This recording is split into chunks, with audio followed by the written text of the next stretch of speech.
All right, what is up, awesome people of the internet? Hello, hello, hello. Y'all, I do apologize. I don't know what is going on with the internet. But hopefully y'all can find me here and hopefully this one actually works. So y'all, we got a lot to talk about. We have an amazing game that just wrapped up. I'll just wait a couple seconds for other folks to get in. But we're going to talk about the game that was South Carolina versus Utah, and truly how Alyssa Pili is just, she's that girl. She is that girl, and she is looking very, very good. And how she narrowly defeated South Carolina. We're going to talk about that game, and then we're going to talk about like how great the WNBA has it for the next for the foreseeable future, because some of the stars that are on these teams and how they played today, it's good to see. It really is good to see. And we're gonna get into that. Hopefully y'all have found this stream. All right, what up, RC? I'm doing this WNBA draft, a lottery. I am not, though. I will get into that. But yeah, sorry y'all. Yeah, pretty ugly says sometimes internet has my. It's I updated my computer, and ever since then, remember, for those who remember, a couple days ago I had a issue with the stream. And now I'm having another issue. So I'm using StreamYard this time instead of the software that I have been using. So hopefully this actually works. But what up, y'all? What up, y'all? Thanks so much for joining. I did have some graphics, but now I can't use them anymore because I'm using a different site to actually do the stream. But y'all, let's get into this game. So South Carolina versus Utah. This really was an amazing game. For those who may not have actually seen the game, South Carolina beat Utah 78-69 for Utah, and this game really was a game that I thought Utah had this game. Like I really did think that Utah had this game, primarily because of one person, Alissa Pili. Like, this girl is like she's out of her mind, insane how great of a player she is. We're going to get into that a lot more in a sec. But first, I do just want to talk about some of the players for South Carolina, because they are the team that actually won this game. Even though for sure the biggest of news is the fact that South Carolina won, but also Utah's looking good. And can you imagine if Utah was fully healthy, how good they would actually be? All right, so let's get into it. Let's see what y'all got to say in the comments. Robert says, got to love my Gamecocks great win. She is Bree Wayne says Johnson and Bree Hall. What happened? Yeah, we're gonna get into all that stuff. So yeah, let's see what else I got to talk about. Pretty ugly said, I didn't see it, but I will watch it later. Yes, watch that game. This was truly a good game, even though the score shows that South Carolina, defeated Utah with a comfortable margin. This game did not feel like a comfortable margin game. This game was a back and forth game, and a game that I really did think that Utah was going to pull up and get this upset to finish off the game. But it didn't happen. But y'all, what a game. She is Rewain said, Full Wiley made the difference for South Carolina. I would say players of the game, in my opinion, for South Carolina was Malaysia Full Wiley and Tahina Pow Pow. So here's the deal with this game. It was pretty near, like, evenly matched in the first quarter, and then Pili went out the game to take a break, and then Don Staley brought in a bunch of other players, including Malaysia Full Wiley, and that was a huge spark for South Carolina when Malaysia came in the game. because she just brought energy. And when she came in, it was a lot of like fast paced ball where before Malaysia came in the game, it wasn't that fast paced. And then South Carolina went on a run. I believe it was like a 9-0 run or something like that. Um, and it was great to see. And it was like, man, Malaysia Fulwiley, immediate impact, immediate offensive impact. And that's what she does. She's a player who, on the offensive side of things, like there is nothing you can't say about Malaysia Fulwiley. She is that girl. She is that offensive juggernaut. And for her, it really is just about making sure that she continues to play well on the defensive end of things, so she can actually stay out on the court. But overall, yes, Malaysia Fulwiley did a good job. She was 4 or 5 in this game. She had 11 points, and she really was the difference maker when she came in that first quarter, and then again when she came in later. She did her thing. She really did do her thing. Yeah, Tiana says, I'm concerned about Raven's turnovers. Yeah, so let's get into Raven Johnson today. Like today was not her day. Today was not Raven Johnson's day at all. Not quite completely sure what was going on. She did have several turnovers. I believe it was 5 turnovers that she had. And they were costly turnovers. And even without the turnovers, she just wasn't really playing her style of basketball. Like she seemed kind of off a little bit. She seemed kind of off. Though I will say that, she wasn't the only player that felt off to me for South Carolina, but it really was, Tahina Pow, it really was Malaysia Fulwiley, it was Chloe Kitts in that first half who really did their thing for South Carolina, and then Carmela Cardoso sort of later in the game. But yeah, they really did step up and get the win, because Raven Johnson did have a bad game. She did have a bad game.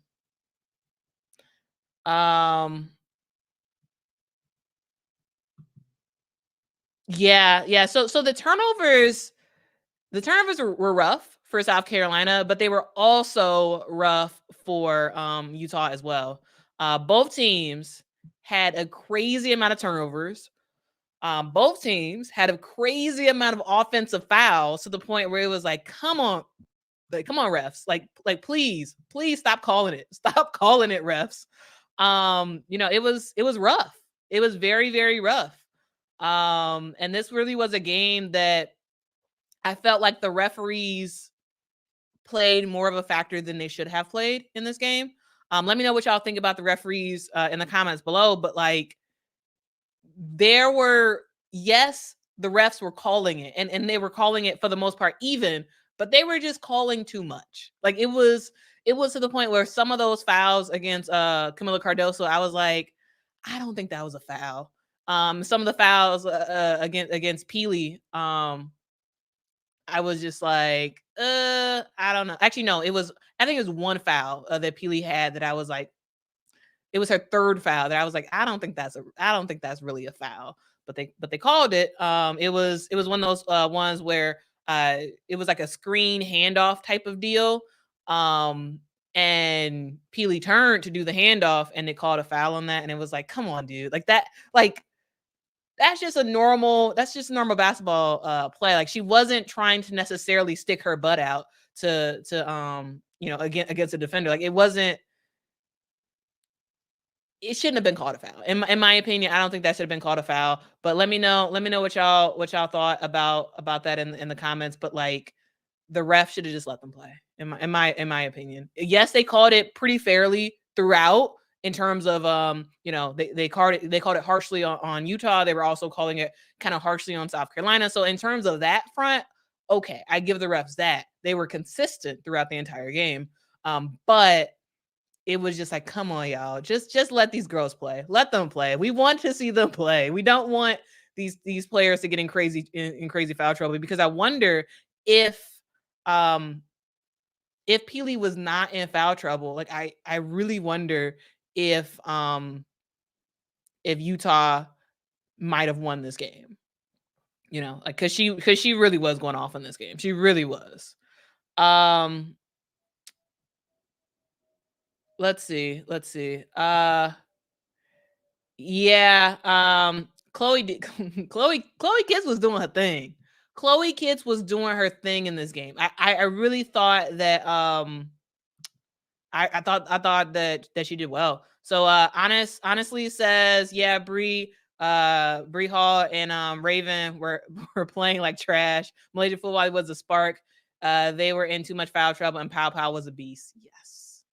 Pow Pow was a beast. And here's the thing, guys. Last year in the final, or not the finals. Last year when South Carolina lost to Iowa, it was because they didn't have, you know, much of a threat in terms of outside shooting.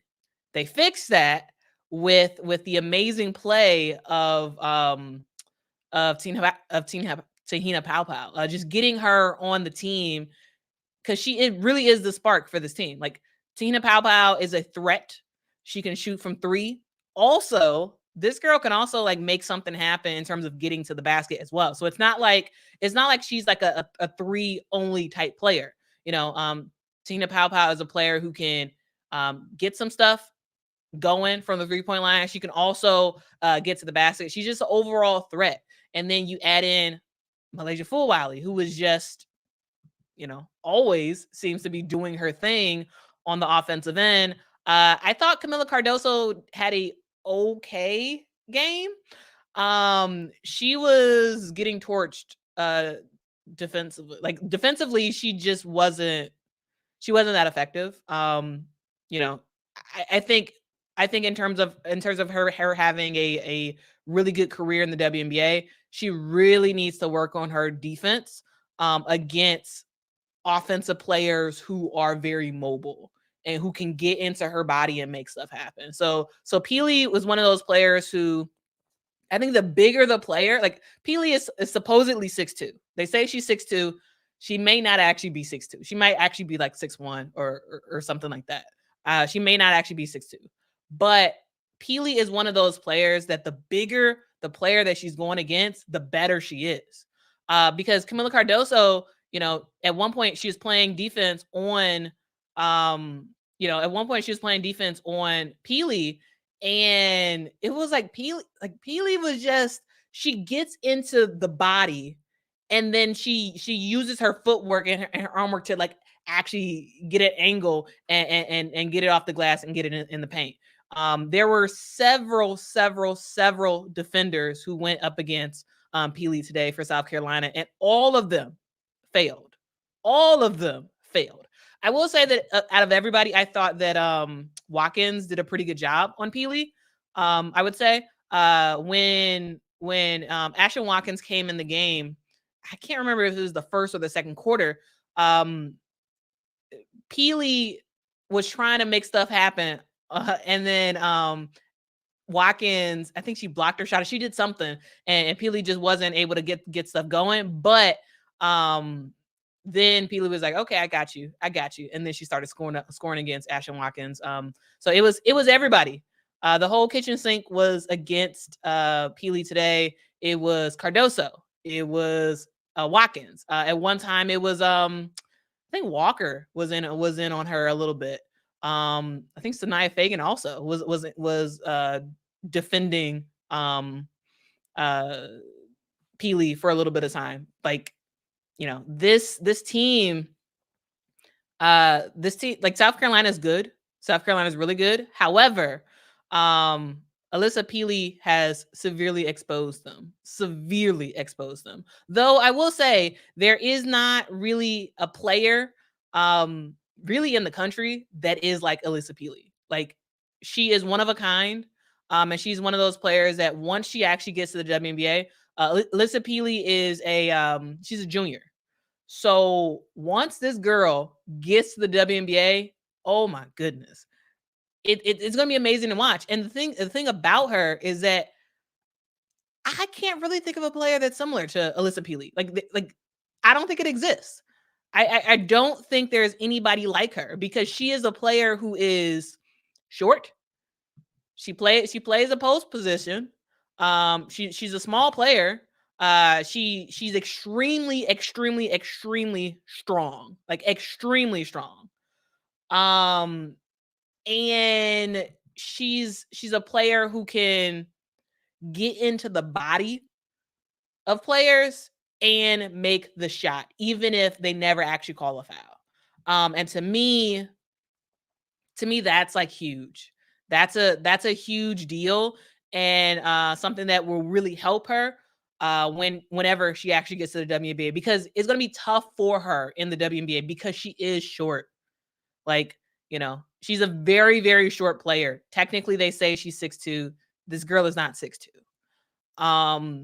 And she's able to finesse her way to the basket. She can hit threes. She's one of those players who can shoot a three with her back leg up, and it's kind of funny.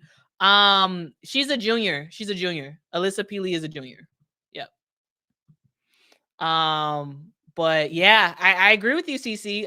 Pili could cook any big in the country, because the thing about a lot of bigs is that they get a body on you on defense. And for most offensive players, if you put a body on them, like if especially if they're a smaller player, if you put a body on, like a bigger body on them, on the defensive side of things, they can't really make stuff happen offensively. Pili is different, because Pili, she thrives on you covering her close. She thrives on you like being on her shoulder. That's how she thrives, because she knows how to finagle her way to actually score the basketball.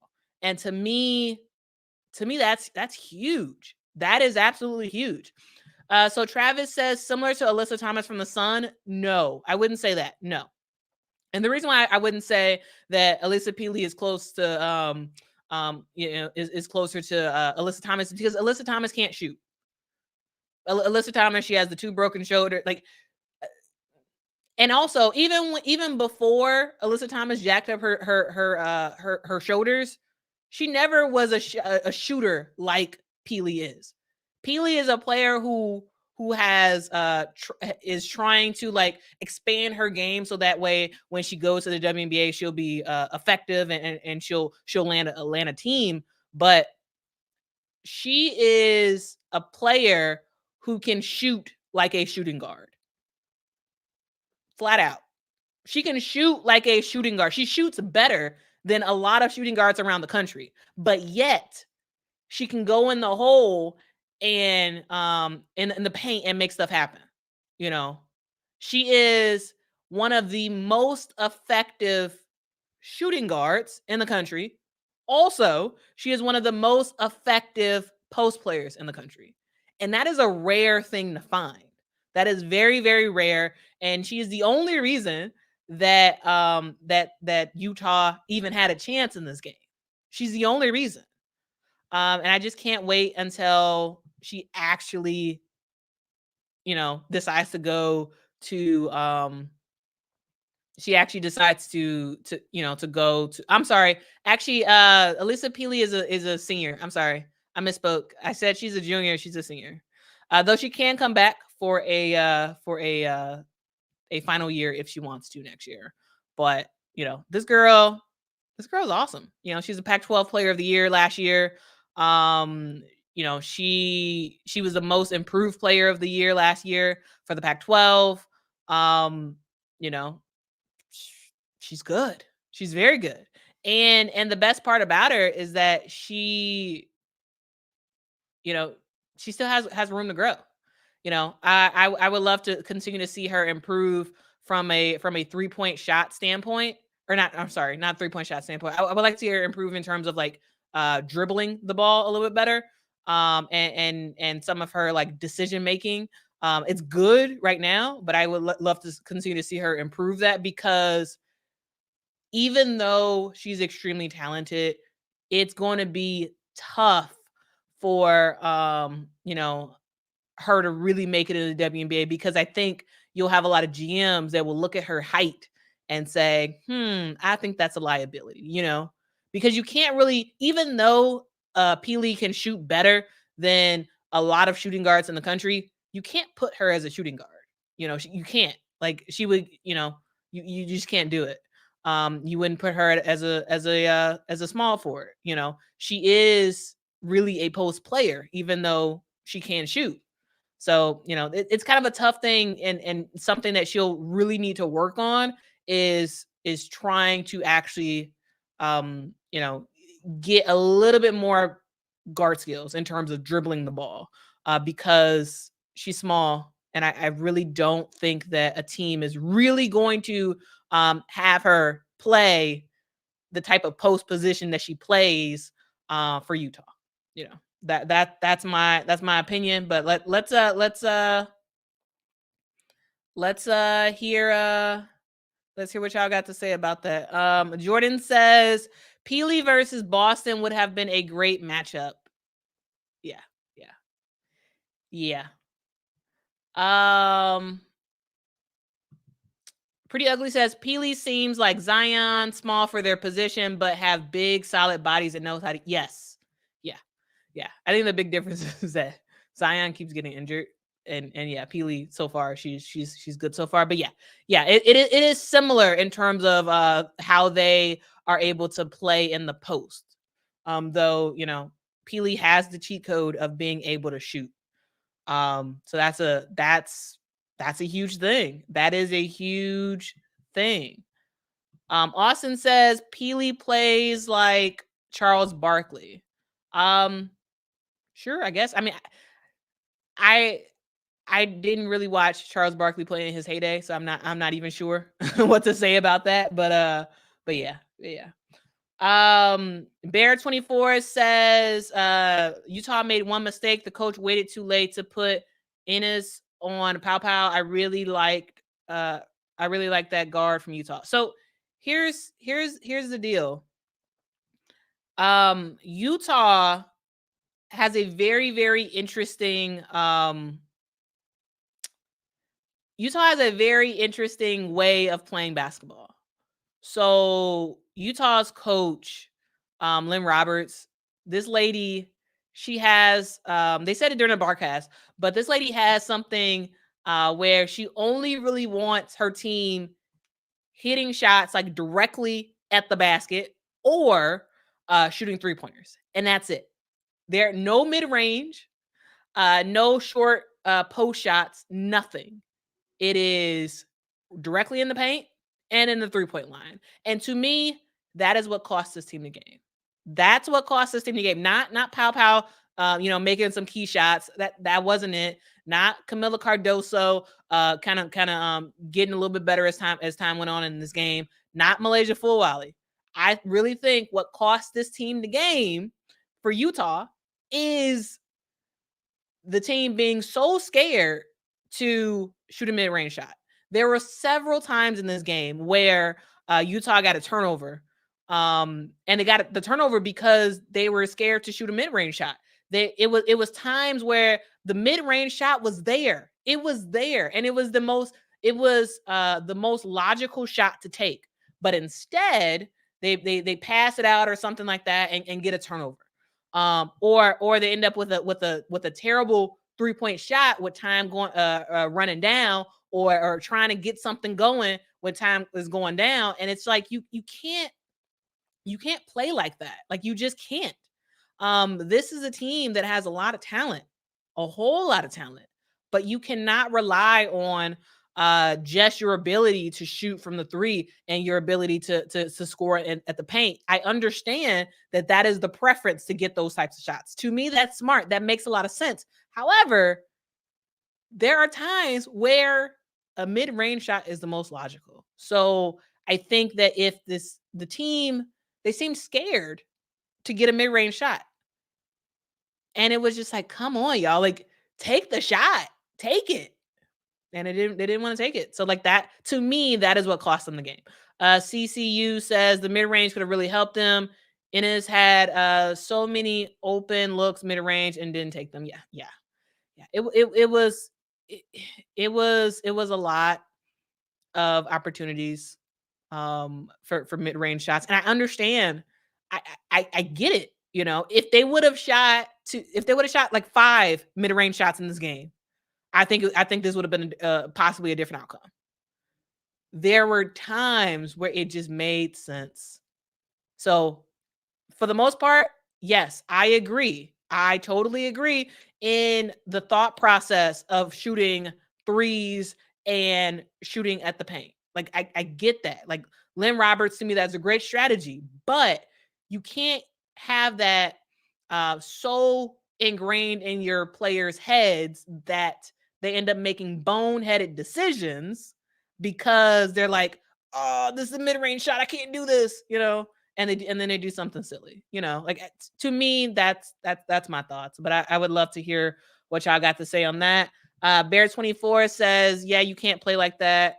And also she on some analytical. So like Bear, like like I just said, like I am totally fine with her making her deciding to, you know, have an air horn. It's like, hey, no, you get certain types of shots, and that's what I want you to take. But you have to make sure to let your players know that while I do want you to take certain shots, make the best basketball play.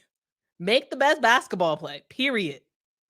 So I'm just, you know, I'm just saying. That's my thing for sure. Yeah, Ty. Ty says hit that like button. Yes, listen to Ty and hit that like button. Thank you so much, Ty. Let's see. Pretty Ugly says, to be honest, a lot of teams in basketball have moved away from the mid-range game, especially in the NBA. And that's cool. Like in general, I think this is what has made Utah such a successful team. Is their ability to score at a high clip from the three-point line, and their ability for just about any player on the court to be able to get to the paint, you know. But when you get to the paint, you need to make a lot of shots. They missed a good bit of bunnies. You know, they got all the way to the paint, really good shot right at the rim, and they missed it, you know. And that, you know, that's what hurt them. Not shooting mid-range shots makes sense. It's smart, but you cannot be so focused on getting three-point shots and paint shots that you do not see the easy shot that is glaring you in the face. It is right there sometimes. So like, you know, maybe if the coach can say, hey, you know, I want y'all to shoot certain shots, but I also want y'all to play with basketball in your mind in terms of getting the best shot possible. In my opinion, those are my thoughts on that. Andre says the number one defense versus number one offense. Defense always wins. South Carolina has been battle tested, especially in tight situations. This young team with 5 new starters, South Carolina will be scary in March. Does Utah have the number one team? Number one offense? Do they? Pretty Ugly is wondering. I'm wondering too. I don't know about that. Yep, please hit that like button. So she is Bree Wayne says, honestly, Pili cooked us today. Yes, she did. Pili was cooking. Pili was cooking today. She really was.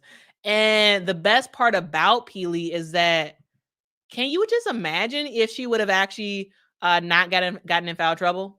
Can you imagine how many points she would have scored? She had 37 points in this game.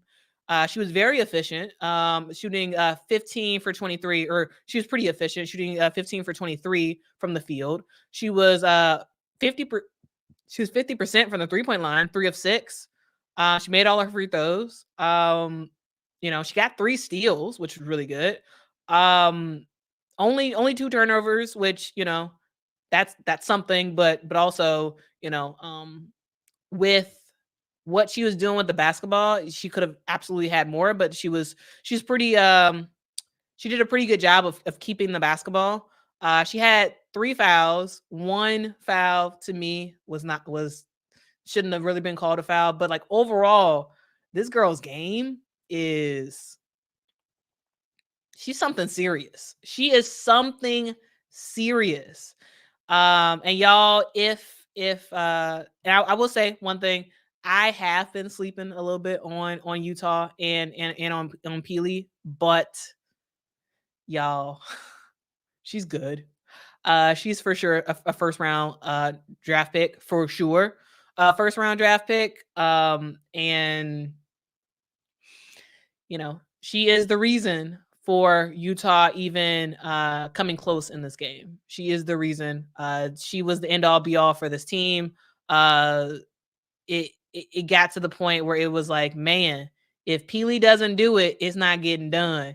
And in a similar way, I know they don't play the same position, but in a similar way, I would say this is how Iowa is a little bit with Caitlin Clark, and how it seems like USC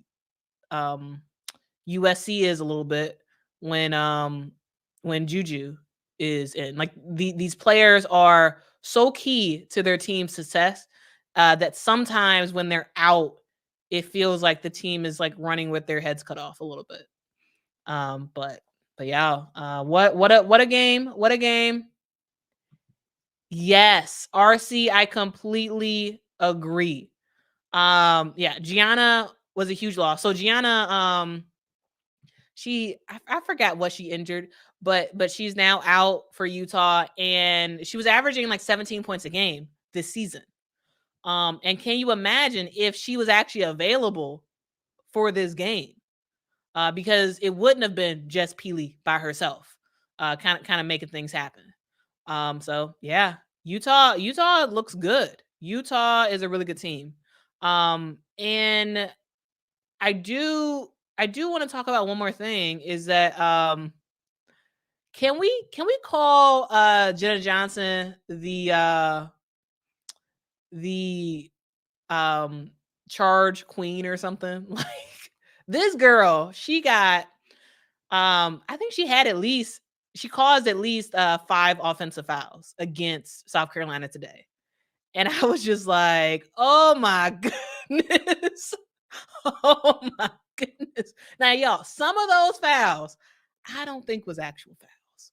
I'm just gonna say that. Some of those fouls, they were not real fouls, in my opinion. However, she is a player that was able to draw them things out. She was able to flop a little bit, and get those foul calls. Though, it wasn't like a obvious type of flop, because there is a rule about flops right now in college basketball right now. But the way that she was able to like slightly exaggerate things and get those calls, that was huge. That was huge. And I was like, every time South Carolina would get another offensive foul against Jenna Johnson, I would just bust up laughing. Like, it was just so funny, and she takes pride in that. That girl takes pride in drawing fouls, and it's like, hey, it's fun to see, because in terms of like offensively, she's okay. Today, she wasn't like the best player in the world today. But on defense, she was a big deal. She really was a big deal. She had 7 points in this game. She did foul out, which is kind of funny. Like, she drew a lot of fouls, and then she also got fouled out in the game. She had 7 rebounds, I should say, 2 assists and 7 points. But really, her job really was on the defensive end, for sure, on the defensive end. CCU says flopper. The J Spot Network says Johnson killed South Carolina on offensive fouls. Not all of them were fouls, though. Yes, yeah. She made the fall sound loud. Whatever it takes, I guess. Yeah. I mean, and sometimes that's what you got to do. Sometimes that is what you got to do. I guess don't hate the player, hate the game, I guess. But I did just want to give Jenna Johnson a shout out, because she may be the flopping queen. I don't know. She may be the flopping queen. Let me know what y'all thought in the comments. My phone. What a fun live name. What a fun live name. My phone says finally caught a live show. Thanks for the content. Love the show. Thank you so much for watching. Appreciate y'all for joining. If y'all just joined, if y'all could please do me a favor and hit that like button. So we are talking about South Carolina versus Utah. South Carolina defeated Utah 78-69. And y'all, this was a really good game. I would say on the South Carolina side, this really was all about Tina Pow and Malaysia Fulwali, like completely. I thought those two players did the best out of for like South Carolina. Raven Johnson had a bad game, a very, very bad game. Overall, she just seemed off. Not quite sure what it was, but she seemed off. I think she'll be fine, in the future. But like today was just not her day at all. She only had 2 points in this game. She had 5 turnovers and only 4 assists. So overall, not that great of a game. Bree Hall, again, she did score a little bit more points. She had 7 points in this game, but like she also was not that great in this game as well. It just wasn't their day. But, South Carolina, the reason why they won this game is because they have players who are able to step up. It's fine for South Carolina if Raven Johnson has a bad game because you have players like Tahina Pow that can step up and hit big shots, that can make the correct offensive moves. A player who can play some solid defense. You also had Malaysia Fulwali who played well as well. She came in the game and she brought instant energy, instant buckets, and she pushed the pace for South Carolina when she was in the game. And that was huge. And that's what helped South Carolina to win this game. And then Cardoso, she didn't have the best game ever, but like she eventually got back in the game and started to make some stuff happen. Partly the reason why she didn't have the best game ever is because she was in foul trouble, so she was sitting quite a bit in this game, but overall she stepped up when she needed to. Also, I thought Ashlyn Watkins did a good job as well. She couldn't really stop Pili on the when like on defense. There were a couple times where she did a good job, but like overall she brought some really good minutes for the team. Chloe Kitts, y'all, Chloe Kitts is good. Chloe Kitts is one of those players who I really thought that so last year she was on the team. She actually went to South Carolina early last year. She was supposed to be like a true freshman this year, but she joined the team last year. And I just wasn't quite sure what the future of Chloe Kitts would look like for South Carolina, but she's good. Chloe Kitts is good. She's a very, very good player. And she really, really stepped up in that first half. And she really was a part of the reason why South Carolina won this game. In the second half, she didn't, she wasn't that effective or whatnot. But like in that first half, Chloe Kitts did her thing. She did her thing for sure.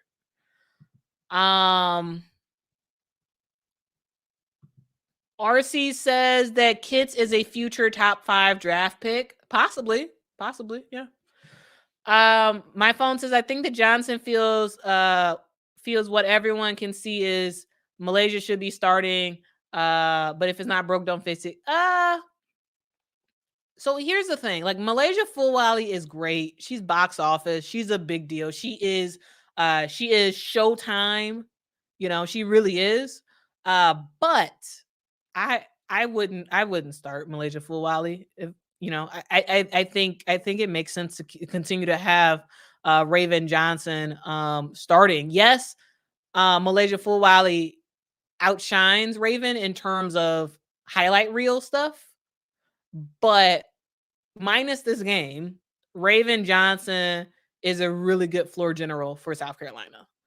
And I think on the defensive side of things, she does a pretty decent job. Malaysia Fulwali is a player who can play defense, but sometimes like it seems like she doesn't want to play defense. And then also, I just don't think she's ready to be starting for South Carolina, in my opinion. But y'all let me know in the comments if I'm wrong on this. But I would not start Malaysia Fulwiley over Raven Johnson. Yes, Raven Johnson had a rough game today. And yes, she had some I would say uncharacteristic turnovers. But overall, Raven Johnson, she's a point guard. Malaysia Fulwiley is more of a shooting guard type of player. She's more of a hybrid type of player. Raven Johnson is a true point guard. She's a player who can get all her teammates involved and is a player who usually controls the ball and doesn't have that many turnovers. Though today she did have a lot of turnovers. But I wouldn't. No, I would not start. I thank you so much for sharing your opinion, but I personally don't think Malaysia should be starting over Raven Johnson at all. But does Raven possibly feel, that she has to sort of be perfect because Malaysia Fulwiley is sort of waiting in the wings? Possibly, and maybe that could have messed her up today. Who knows? So you may have a point on that front, but I definitely wouldn't start her over Raven Johnson at all. Raven Johnson is the sole true point guard for this team. RC says Chloe is giving me Cameron Brink vibes. Why? Because she's like tall, white, and blonde. I don't get Cameron Brink vibes from her. I don't know. Do y'all get Cameron Brink vibes from Chloe Kitts? I don't know. Let me know. Let me know in the comments. Bad Guy Rob, funny name. They say kids play with confidence. And I would like to see more Fagan like today. Yeah. Well, I guess we'll kind of see how playing time continues, but yeah, we'll see. Nolan says Bree Hall is terrifically athletic. She would be a good pro if she keeps putting the work in. Kids plays a true 90-foot game. I think she is now a sophomore. Yeah, because she was supposed to be a freshman this year, but yeah, she joined the team last year. So yeah. Yep. I agree with you, honestly. Honestly says Malaysia Fulwiley doesn't have the discipline yet. I agree. And there was one game where Malaysia Fulwiley like barely played in that game. And I forgot the exact game, but she's a player who has so much talent, but sometimes she lacks discipline on the defensive end and also on the offensive end. And that's something that I think Don Staley will be teaching her, as time goes on for sure. Quinn says Raven is a true point guard. I completely agree. Completely agree. Michelle says Malaysia needs to continue to learn to handle the ball and run the floor. Yes, I agree. Malaysia Fulwiley reminds me of Russell Westbrook. I could actually see that a little bit. I actually could see that. Yeah, I could see that.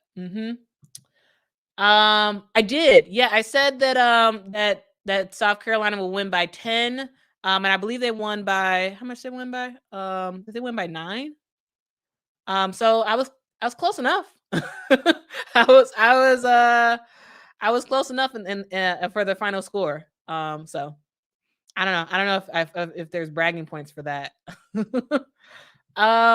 So yeah, so South Carolina won the game. The score was 78-69. It was a very narrow victory for South Carolina, even though they did win by a decent margin. The game was a lot closer than the final score says. Way closer than the final score says. Yeah, so South Carolina wins and they stay undefeated. This is Utah's second loss. So yeah.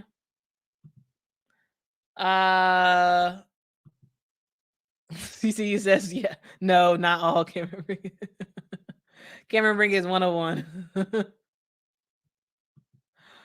Pretty Ugly says, I do about the I think you're talking about the Chloe Kitts Cameron Brink comparison. I do because she is tall, white, blonde, and really slim. Their games are slightly different. Yeah, their games are for sure different. My phone says, I agree. There are growing pains with Malaysia, but I feel South Carolina is more dynamic with Malaysia. I agree. Yes. Because of South Carolina's length on the front line, I don't really worry about defense from their guards. Yeah. So I agree. When Malaysia Fulwali is in the game, the pace of play is much faster for South Carolina. Much faster for South Carolina. So that's a big deal. That is a big deal. But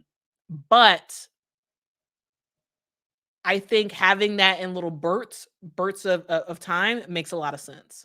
Yeah. Honestly says Malaysia Fulwali is like a Tyrese Maxey. I am not familiar with Tyrese Maxey, so no comment on that. I'm not familiar.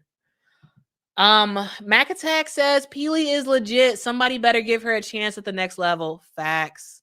Now, y'all, as you know, we're about to turn into we're about to talk about the draft. You know, if y'all have thoughts about the WNBA draft, you know, put them in the comments. But Pili is such a talented player that I'm hoping that the right team chooses her. So she's one of those players who you need to have her go to a team that is not necessarily big focused, where where a GM feels comfortable having a player like Pili play in the post.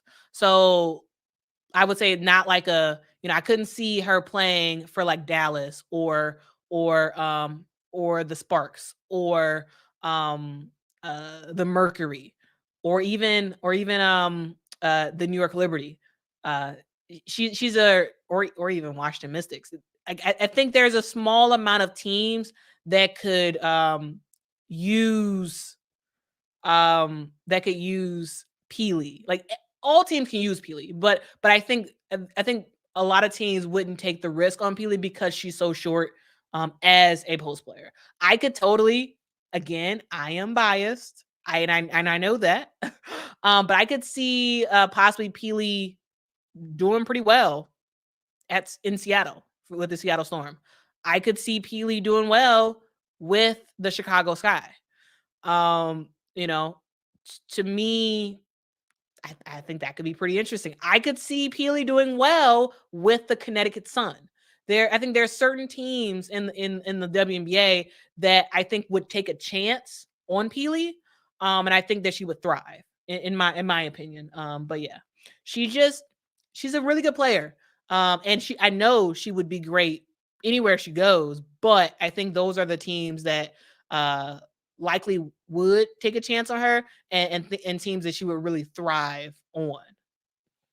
But yeah.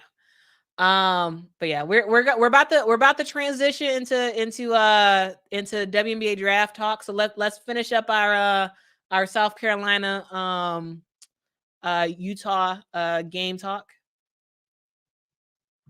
So Bad Guy Rob says Coach Staley can use Malaysia Fulwali like Destiny Henderson this year. Yeah, possibly.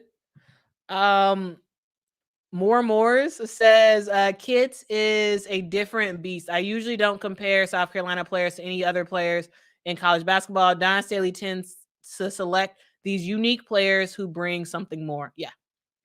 Chloe Kits is really good.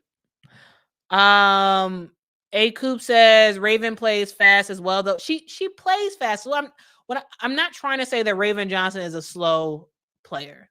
That's not what I'm saying. But there definitely is a huge difference when Raven Johnson comes out the game and Malaysia Fulwali's in the game.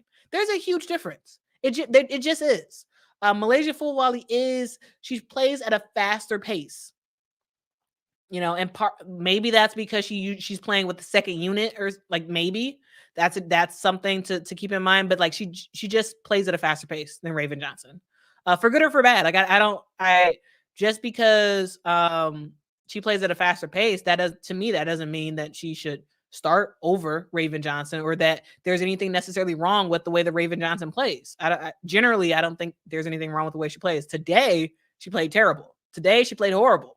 But normally, this using these these 8 other games in this season so far, like Ravens play well. This Raven and Malaysia Full Wally convo is giving me Ty Harris and Heaney. Heaney come off the bench till Ty Harris. Yeah. I mean, that's likely what's going to happen. I don't think Malaysia will ever start over Raven Johnson. She's gonna stay coming off the bench until Raven's gone, in my opinion. Pili does make the game look easy for sure. Honestly says what? No, Tyrese.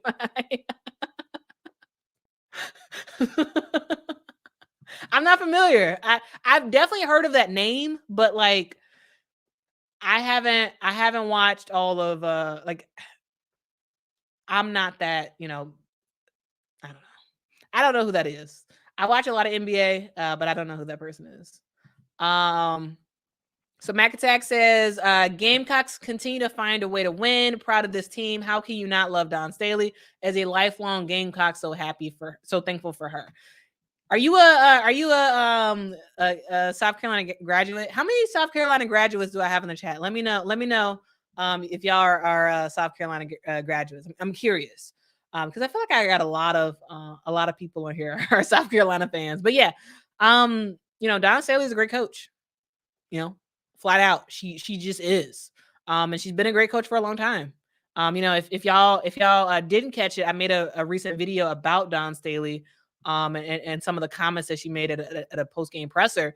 But she's a really good coach. And I will also say that Lynn Roberts is a really good coach as well. Lynn Roberts, she's the head coach of Utah, and she's a really good coach as well. Like, yes, Utah lost this game, but the overall strategy that this lady has put together for Utah, it's a good strategy, and she's thinking about the future of the game. She's a very analytical type of person. She's a very numbers heavy person. And yes, I do still believe that the mid range kind of cost Utah the game, but the reason why they were really in the game to begin with is Lynn Roberts' strategy of shooting threes or getting in the paint. Like I thought that was smart, and we'll continue to see how Utah does, but they played way above their pay grade today. They did. Yes, they had Pili, who is just a straight up beast, like 100% straight up beast. But I thought that the strategy for Utah was a really good one. It really was. It was get these post players in foul trouble and light it up from the 3-point line, and they did it. Though, it wasn't perfect and they made some mistakes and didn't end up winning the game, but like they should hold their heads high for sure. I thought the Utes did a really good job. Let's see what else y'all got to say. Let's see. Holly says, yo, these games have been crazy. Yeah, they have been crazy. What up, Holly? Yeah, Pili looks unafraid. Yeah, she looks unafraid because she is unafraid. She knows that she is stronger than basically every other women's basketball player right now in college. She is stronger than basically anybody. You can put her, even though she's short, you can put her against anybody, anybody, and she's probably going to come out on top. And that's huge. That is completely huge. Yeah, Pili's awesome. Honestly says, I am no South Carolina graduate, but I am from Philly, and Dawn had me and Dawn had the same AAU coach, even though she's a bit older than me. So go South Carolina. Fair enough. Kano says Malaysia football will start alongside Raven when Pow graduates. I'm not sure. I mean, we'll see. But yeah, what do y'all think in the comments below? Do y'all think that Malaysia football would get the start next year when Pow is gone? I mean, I'm not sure. I mean, yes, sure, it makes sense, but I also wonder about Malaysia Fulwiley and Raven playing at the same time for most of the game. Like I wonder about that. So yeah, I wonder about that. Yeah, next day era says Utah is nice. They almost beat LSU last year. They did. Yeah. Yeah, they did. They did. Um let's see. My phone says you don't come on national television and call a player a generational talent that you plan on bringing off the bench for 2 seasons. If Raven plays poorly and South Carolina lost, Malaysia will start for sure next year. Yeah, fair point. Fair point. Fair point. Let's see what else y'all got to say. Pretty Ugly says, do you think Angel Reese at 8 in the draft is low, high, or just right? I feel like it's kind of just right. I previously did a mock draft. And where did I have? I think I might have had Angel Reese at yeah, I had Angel Reese at 8. Yeah, I have her at 8 going to the Atlanta Dream. Yeah, I feel like that's just right. Anthony says it would have been a different game if there weren't so many fouls. Yes, I agree. I agree. These fouls were a little bit wild. A little bit wild. Um John says South Carolina forwards are underestimated and bring the heat to the opposing teams. Yeah, the forwards are good. I mean, all around South Carolina has a really good team overall. Yeah. Bad guy Rob says Utah's point guard also impressed me with her. Yeah, so there were several drives where she got all the way in the paint, and then she just like came around and came right back out. She went in the paint and came right back out. Like, yeah, but she can get to the paint. Also, just about it felt like just about any a Utah player could get to the paint. So uh, that's my thoughts. All right, guys. I think we're gonna transition to the draft. So Nolan says, Quita, are we gonna get some draft lottery talk today? Yes, we are. We're about to turn to that right now because all right, let's pull this up. I wanna pull up the draft lottery because it just happened. And we are going to talk about that. All right, guys. All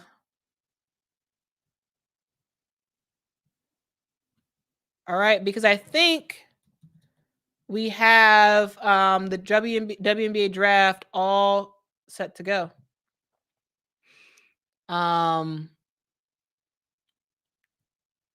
Let me pull up social media and we can and I'm gonna pull it up while we talk. But yeah, guys, we have possibly Caitlin Clark to the Indiana Fever.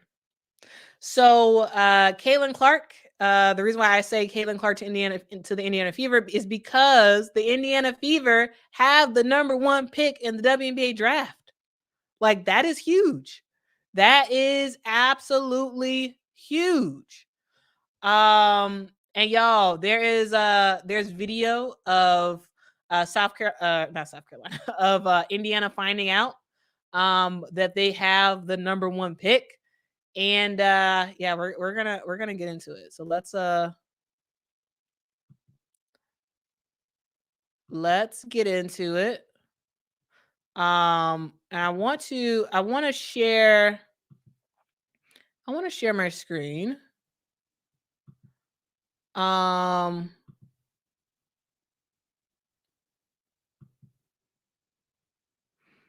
So this is hold on, let's go in a little bit. So South Carolina, I mean not South Carolina, I keep saying South Carolina. So the Indiana Fever, they got the number 1 pick, and this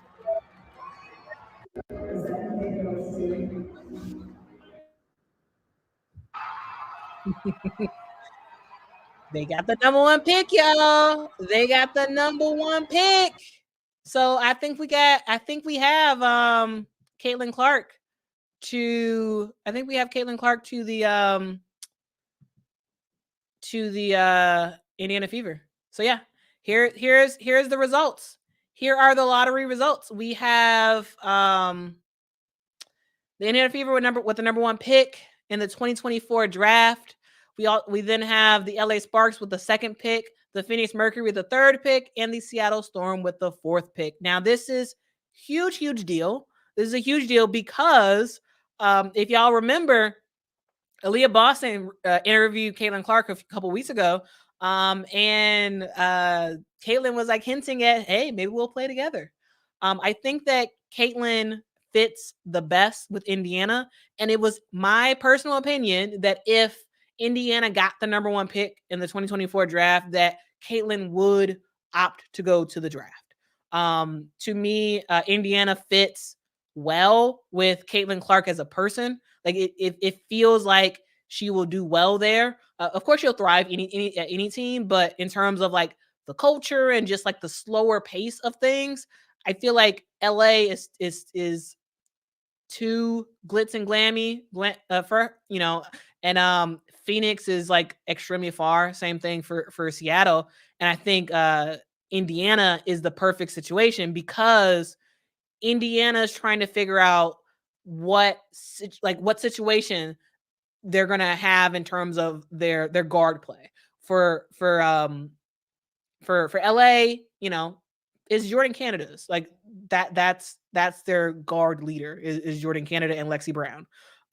For the Phoenix Mercury, Dinah Taurasi is still there and doing her thing, and for Seattle Storm, it's Jewel Lloyd. For the Indiana Fever, it's no one.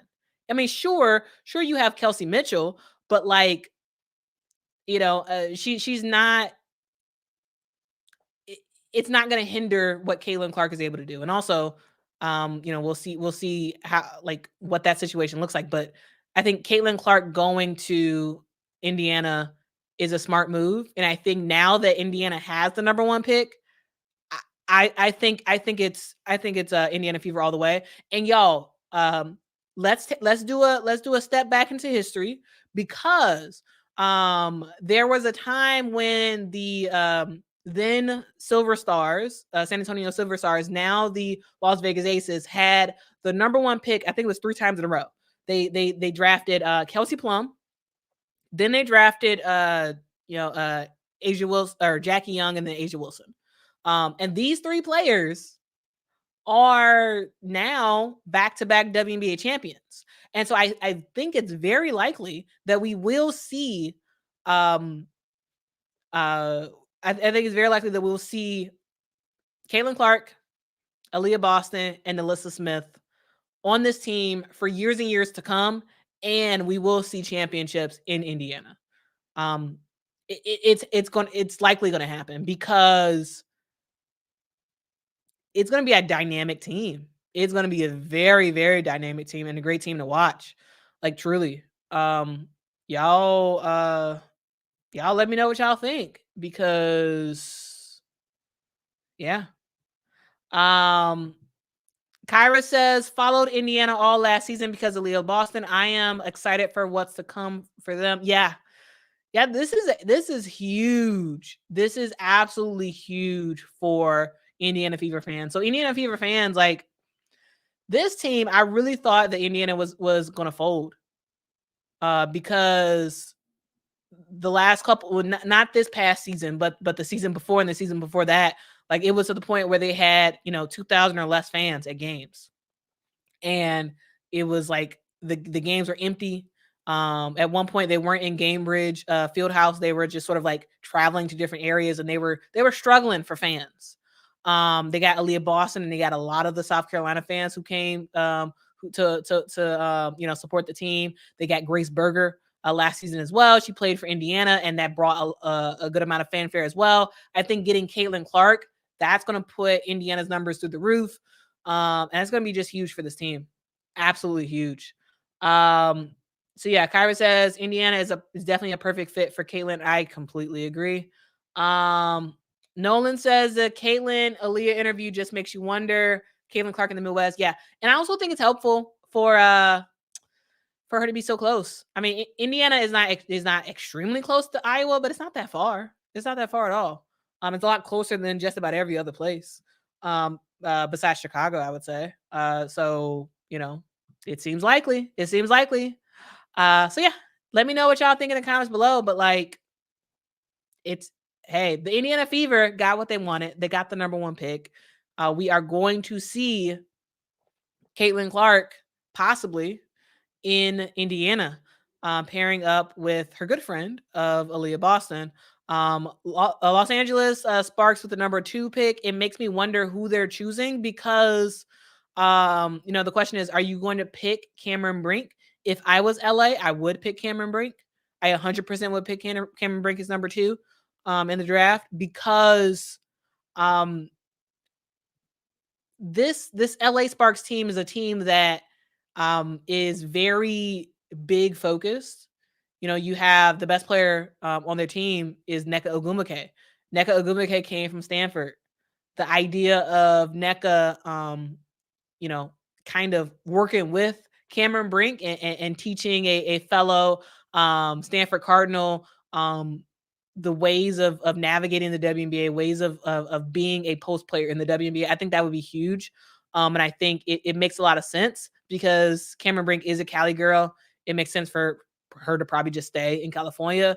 And it makes sense for LA to draft her because, I can't really see a future. I can't really see the Sparks without a big being their best player because for years the LA Sparks had Lisa Leslie, who was just sort of dominating, right? And then you had Candace Parker. Lisa Leslie gave it to Candace. Candace gave it to Nneka. Now Nneka is giving it to who? Possibly Cameron Brink, in my opinion. But we'll see. We'll see how that goes, though. We will see how that goes. Who do you think the LA Sparks will pick at number 2? I think it's Cameron Brink. And then number 3, Paige Beckers to the Phoenix Mercury.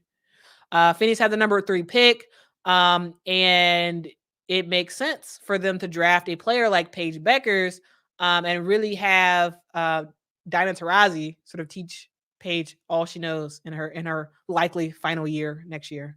I think that would be huge. So in my opinion, this list, the lottery results are exactly what I expected. And we will likely see Caitlin at number 1 to Indiana, Cameron Brink at number 2 to the LA Sparks, Paige Beckers at number 3 to the Phoenix Mercury. And then for number 4, I would probably say maybe Camila Cardoso to the Seattle Storm. So those are my thoughts about that. Let me know what you all think in the comments below. I do thank y'all for watching. If y'all can, please hit that like button. That would be awesome. But yeah, those are your results for the lottery. That's all you need to know. Let me know what y'all think about it. But yeah, that's about it. That is about it. Let's see what y'all got to say. My phone says the WNBA set up the next dynasty for the league. Yes, they did the same thing with Seattle with Jewel and Stewie. Yes, and Vegas with Plum, Wilson, and Young. Completely agree. Completely agree. Let's see. Pretty Ugly says, as good as Caitlin is, do you think if she goes to Indiana, she takes away from Aaliyah Boston? I ask because Caitlin's game is like LeBron. They need everything to run through them. So here's the thing. I don't think it takes the star power, a little bit of the star power and a little bit of the shine away from Aaliyah Boston for sure. I do think that. But I think it's still a net positive either way. It's a net positive for Aaliyah Boston because now Aaliyah Boston has an elite player who can get who can get her the ball. Aaliyah Boston, at times this past season, there was times where it was like, come on, like get her the ball, like pass her the ball. And we know that Caitlin Clark can work with a big player because look at what she did for years with Monica Sonano. Caitlin Clark can be a very good facilitator for post players. She can be. She's shown that she can be.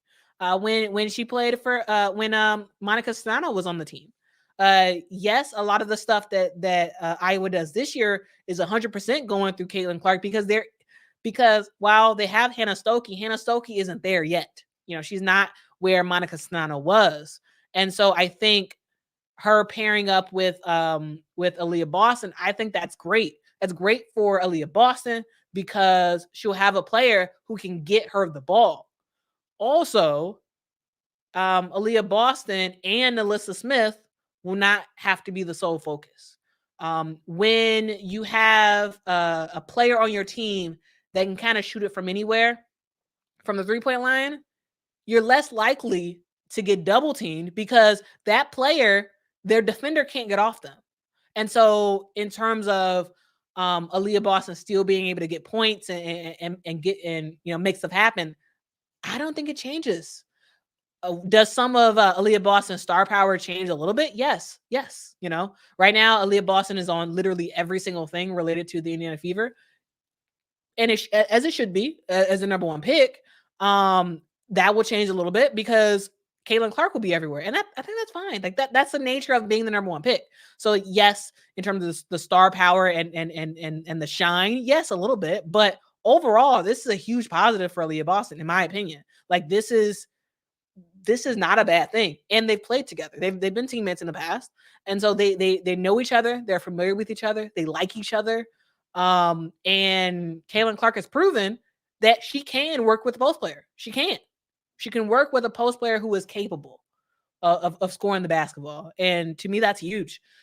This is a huge deal. We're going to see Indiana with, the three-headed monsters of Caitlin Clark, Alyssa Smith, Aaliyah Boston. And it's great to see. And if I was, Lynn Dunn, the GM for the Indiana Fever, I would be saying, okay, who doesn't fit the core of these three? Whose playing style does not fit this? And you got to go. Because you need this whole team to circulate around these three players. That's what you need. You need no one to detract from the play that these three players can make. That's, if I'm Indiana, that's what I'm doing. You're going all in on these three players. All in. Just like the Las Vegas Aces went all in on their three of A'ja Wilson, Jackie Young, and Kelsey Plum. That's what you do. But we will see what happens. Let's see what else y'all got to say. Honestly agrees with you, Pretty Ugly. I would have preferred Caitlin in Seattle in a sort of Bird replacement. Sure. And I'm sure if Seattle had the number one pick, they would of course pick Caitlin Clark if she opted for the draft. But yeah, they're number 4, so there's no way Caitlin is not being drafted number 1 if she's going in the draft. So yeah, we'll see. Honestly says, I think Clark would go to Indiana, Brink would go to LA, Beckers to Phoenix. Yes, I guess we completely agree. Honestly, we completely agree. B girl 1214 says, what I thought Paige was only a junior. Can she still declare? Yes, she is of age to declare. Yes, she is eligible to declare. So for yeah, it's about age. So she's old enough. Honestly says, how in the world does New York still have a top 10 pick? Well, it's because every WNBA team has a wait, what? Hold on. Let's take a look at the WNBA draft order. Let's see. because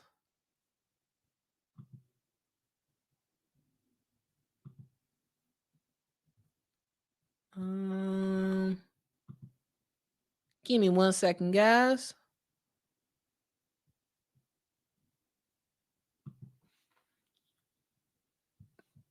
So New York does not have a top 10 pick. So New York is number 11.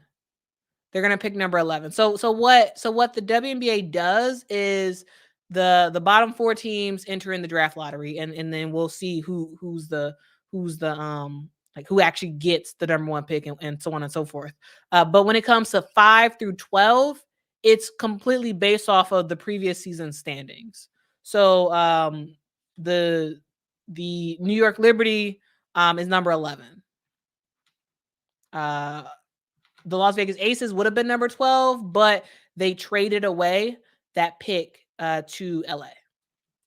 I did explain that a little bit in my previous video, sort of explaining about the draft lottery. So if that's helpful, I would send you there.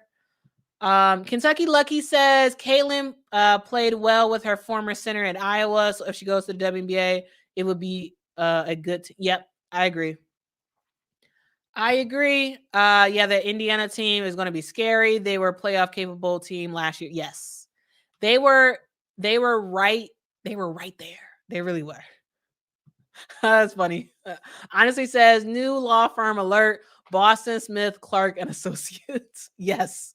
Yes. If I am Indiana, that's what I'm doing. Yes. This team needs to be about those 3 players. Those 3 players. That's what this team needs to be about. And anybody who detracts from the success of these 3 players need to go. To me, that's what you do. That is what you do. Can't wait to see Caitlin in the WNBA. Yeah, she's gonna be good. She's gonna be good. Aaliyah Boston can handle the spotlight just fine, but she could also live without it. Yep. Yeah. Yeah, and I think the same thing for Caitlin Clark. You know, this is gonna be good. This is gonna be very good. All right, guys. Y'all have any more thoughts or comments about the WNBA draft? Let me know. All right, who do you think is better? I don't know who is. I don't know. Goodness rated boo, I think. Who is Nanisisco? I don't know who you're talking about. Can you clarify? I know that the second one is Caitlin Clark, but I don't know who the Nanisisco. I don't know who that is. So yeah, if you can clarify, that would be awesome. All right, B Girl 1214 says, so to be clear, the draft in 2025, there will be a new expansion team. Yes, there will be. There will be a new expansion team in the Bay Area. Yes. When does the second team come? So the second team is kind of we will see. So the WNBA has hit some roadblocks in getting that second team up and running. So we will see. How will they fill their rosters? So the goal for the WNBA will be to have 2 teams, so you can do a draft expansion.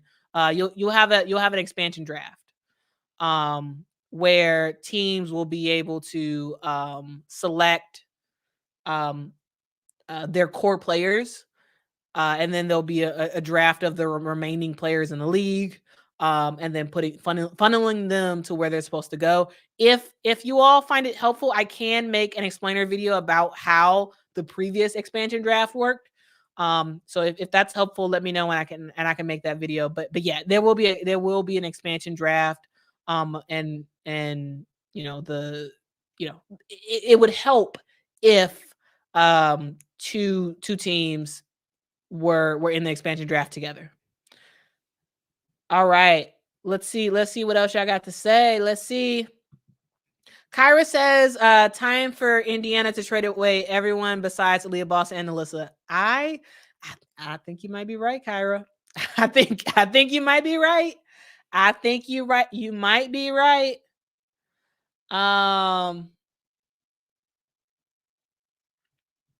Honestly says, doesn't matter who the person is. The answer is Clark. Yeah. Oh, okay. Sabrina Ionescu versus Caitlin Clark. Who do I think is actually like? So, I mean, they play two different positions. So Sabrina Ionescu is a shooting guard, and Caitlin is more of a point guard. So, but thank y'all for telling me the what you meant. But yeah, they're two different players. Like if you're asking who would I rather have on a team, I would say I'd rather have Caitlin Clark. That's who I'd rather have on a team between Caitlin Clark and Sabrina Ionescu. But this is not saying that Sabrina Ionescu is not a great player.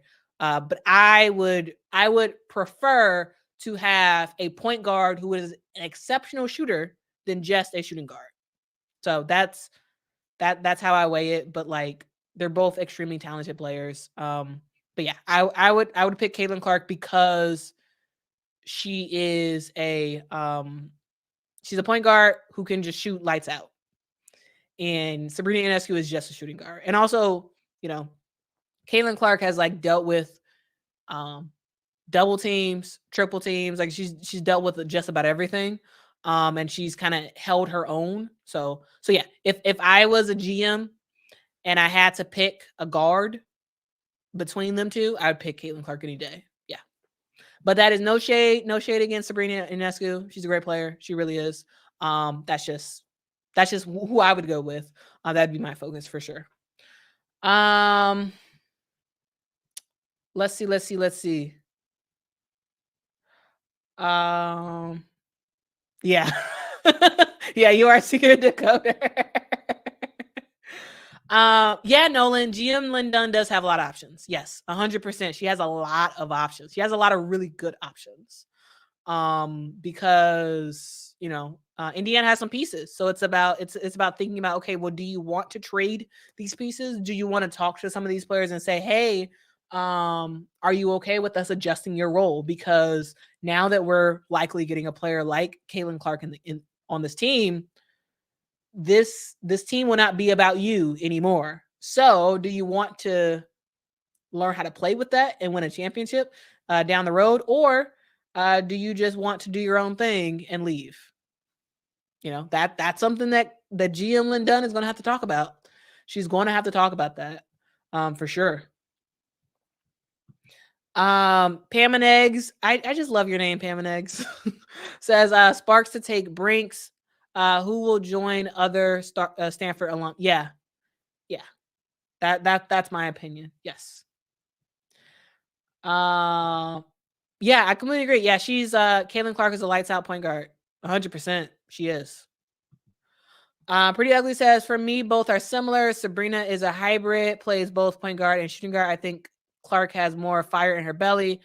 She wouldn't have folded in the yeah, she wouldn't. Yeah. Though while Sabrina Ionescu can technically play a point guard position, I don't think she's not a point guard.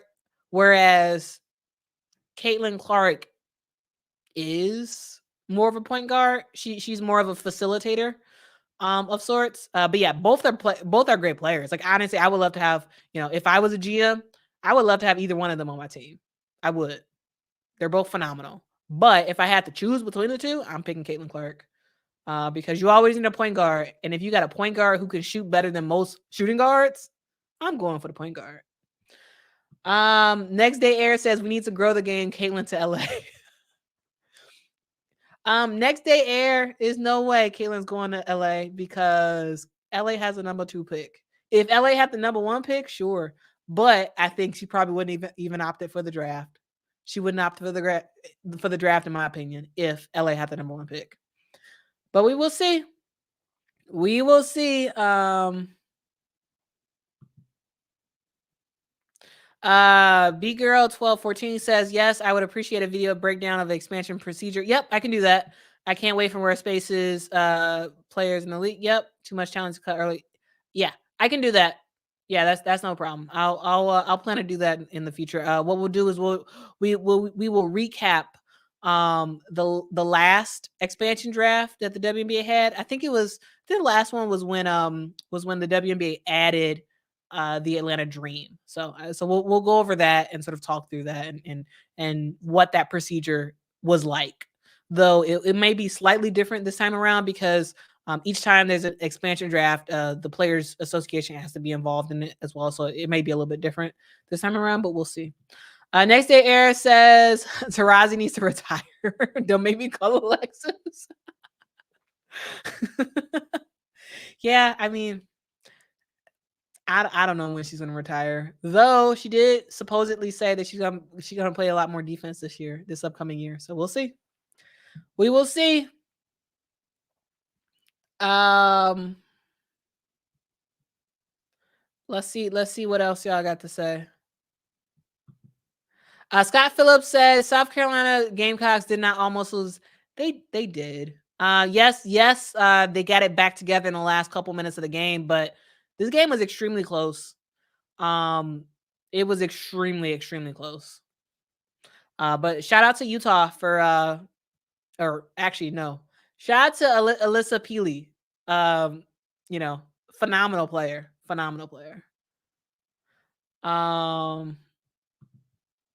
Next day I paused the live watching the Chiefs get handled. Oh, the Chiefs are losing? Oh, bummer. I'm a huge Bears fan. Last time I checked, Bears was winning. So I believe we won the game. But I also do like the Kansas City Chiefs too. What's the score on that game?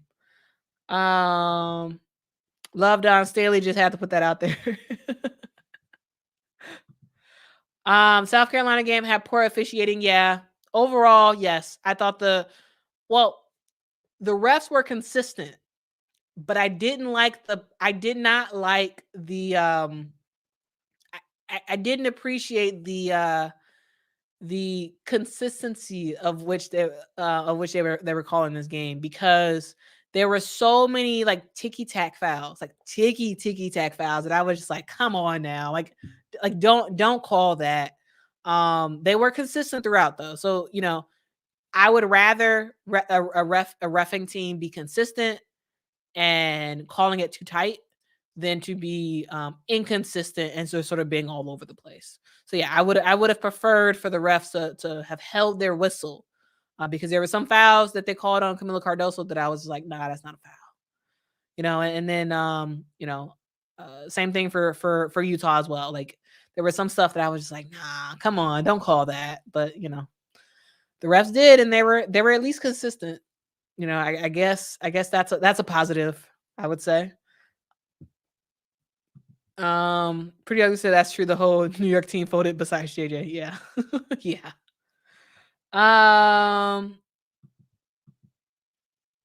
Nolan says, any chance Monica Sonano gets a pro tryout in Indy? Fever going to need center post def.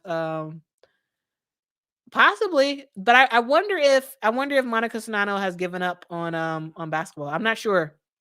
Ever since the Sparks cut Monica Sonano, so they drafted Monica Sonano last season, and they cut her before the season actually started. So I am not sure if she is even still trying to play basketball. So I'll look into that. I'm not sure. But if Monica Sonano is still looking to play basketball, I'm 100% getting her a tryout if I'm Lynn Dunn. 100%. Because to have her coming off the bench would be huge. What her and Caitlin Clark can do together. So to have her as a backup to Aaliyah Boston would be kind of cool. But we'll see. Yeah. Honestly says Bears won. Woo, go Bears. Y'all like my my Bears bear in the background. Chiefs are losing, but it's really close against the Bills, so they can literally still win with 45 seconds left. Oh my goodness. Wow. What a game. Next Day Air says, all facts, we need controversy to grow. Boston got out of the tourney by her, and now y'all want to be cool. Now we need rivals. We need the girls to amp it up. All right, Next Day Air. I guess we need a rivalry in the WNBA. I mean, we kind of do. We kind of have a rivalry, kind of a new formed rivalry of the New York Liberty and the Las Vegas Aces. So that's something, kind of. But that's pretty funny though. Yeah. What else y'all got to say? I'm about to anything else y'all like to say before I end the stream?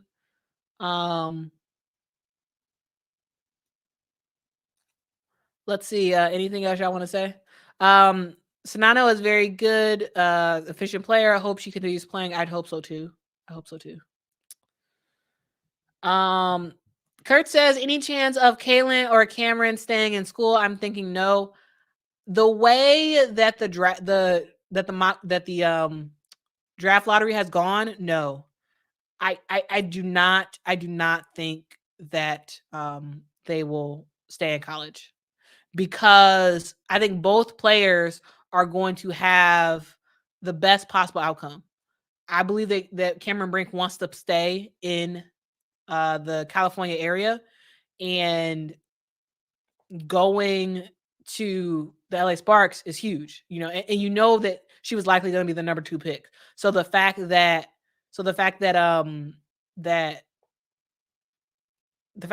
LA has a number 2 pick, to me, that's huge.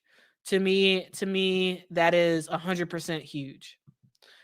Because she's likely going to go now. And then Caitlin, it felt like Caitlin wanted to go to Indiana. Now that Indiana has the number one pick, I believe she's going to the WNBA. I think so. We'll see. Aubrey says, why in the heck does Indiana keep getting all of these number 1 picks? Well, I mean, it's because they're bad. They've been consistently bad for the last couple years, and also like they've been getting top picks, yeah. But last year they got the number 1 pick in Aaliyah Boston. This year they're going to get the number one pick. Nalissa Smith, was she a number 2 or number 3 pick, something like that? When Indiana drafted her, so like Indiana has been bad ever since Tamika Catchings retired for Indiana. They've been terrible. This team has been horrible. And consistently they've been getting some really good picks. But unfortunately for them, they've been either choosing the wrong person or not putting the person with other players that can help develop them and get them better. So overall, they've not been good. However, I feel like now it's starting a new change for this team. So we'll see what Indiana's able to do. But remember, Indiana with horrible seasons back to back, that's the same thing that happened with the San Antonio Silver Stars, now the Las Vegas Aces. When Becky Hammon retired from the WNBA, the Silver Stars are trash. They were horrible. And that led to lots of really good draft picks. Led to them moving to Las Vegas, and now let them to have 2 back-to-back championships. So like, it's not the worst thing in the world. The good thing that Indiana didn't fold, because it looks like they're actually going to hit another peak in their franchise history. What do I think of Juju Watkins? I think Juju Watkins is phenomenal.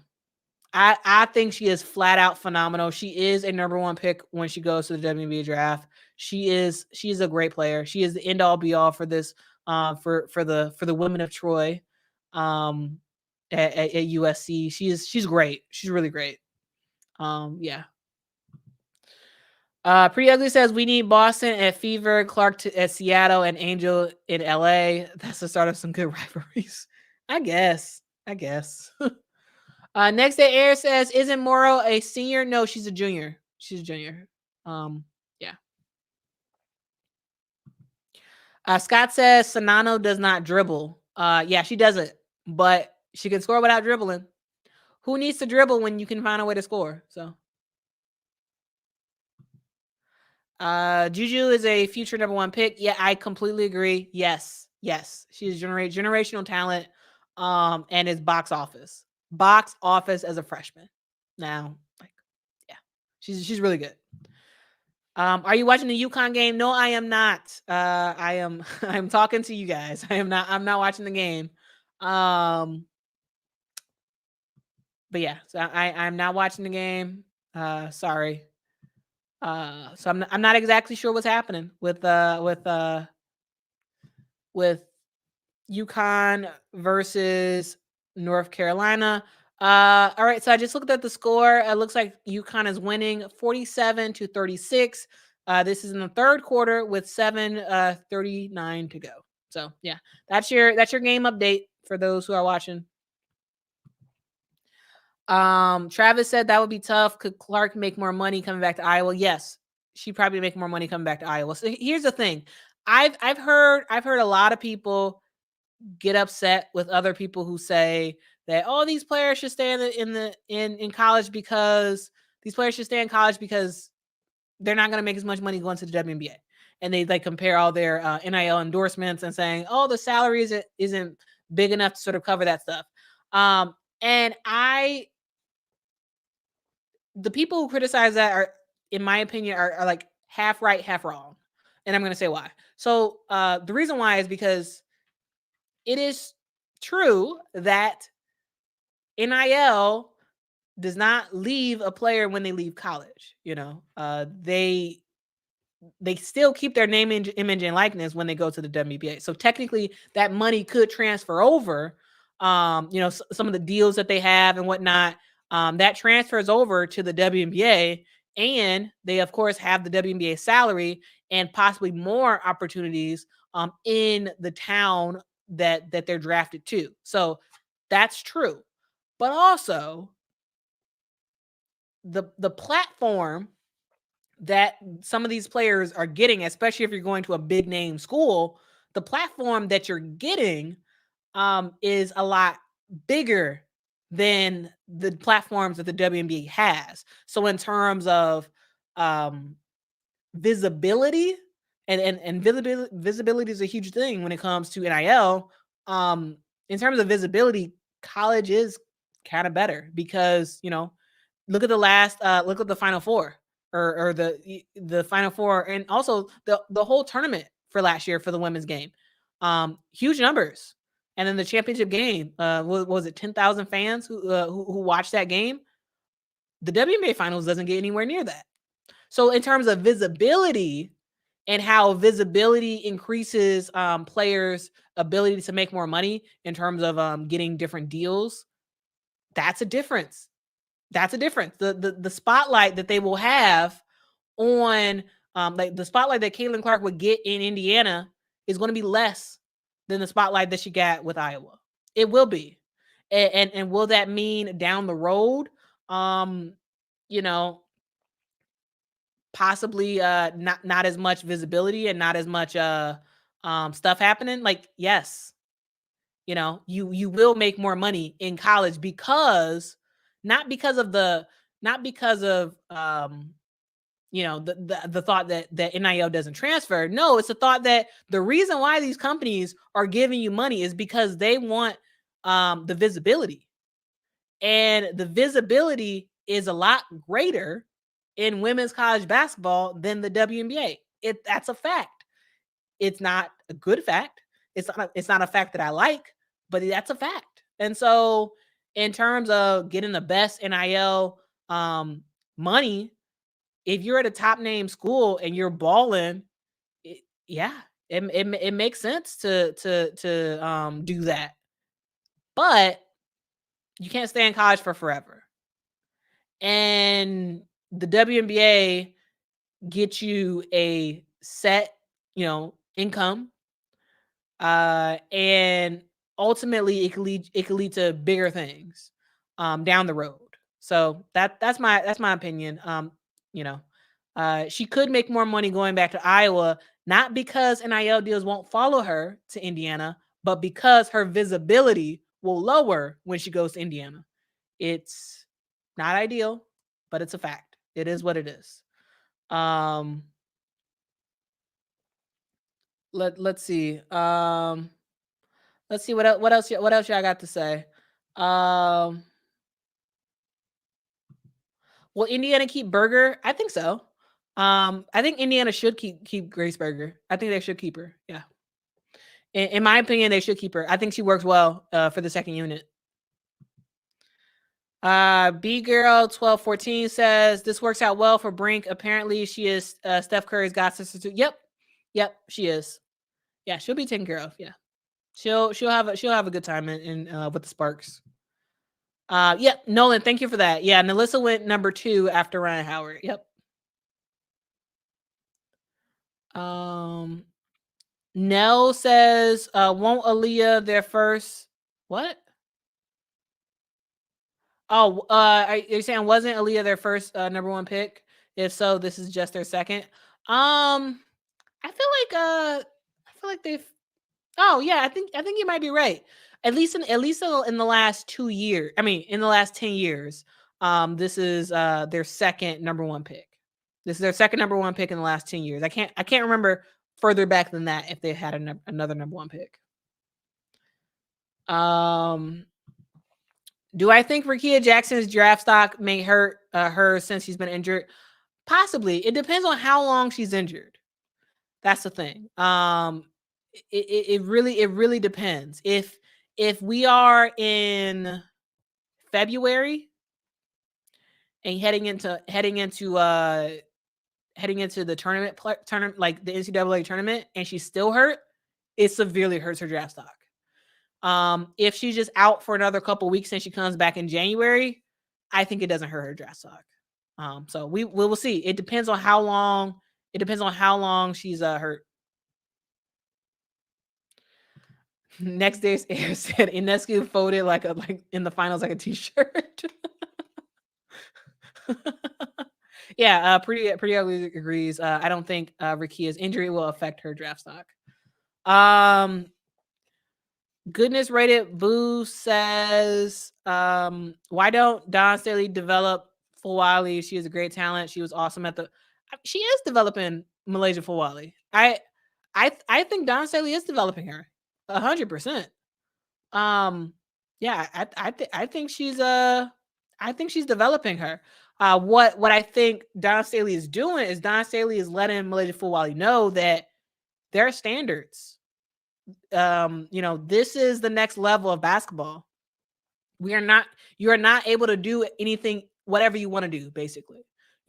This is not the real world. When you in college, I'm not going to allow you to do whatever you want on the court and play however you want on the court. No, we have a system and you need to work through the system.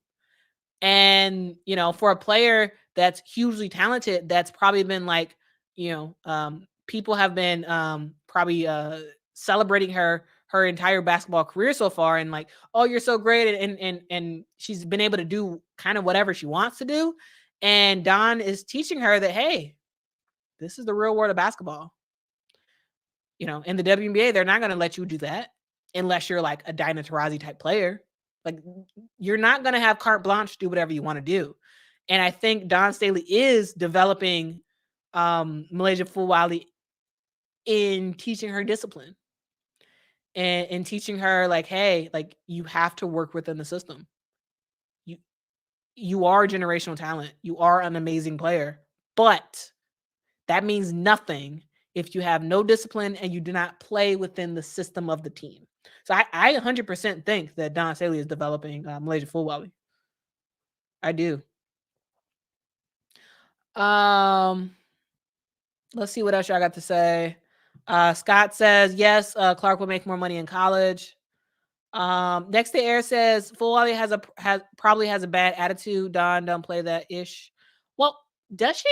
Does Malaysia Full Wally have a bad attitude? I, I don't I don't know. I don't know.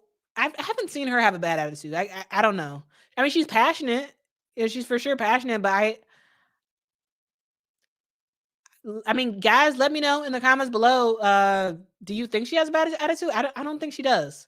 I think she's just sometimes not disciplined on the basketball court. So that's what I think. But yeah, I don't know. I don't think she has a bad attitude though. But Don Staley does not play when it comes to not playing discipline and not playing as a team. So like that and also sleeping on defense. Don Staley ain't playing that. So that's a thing.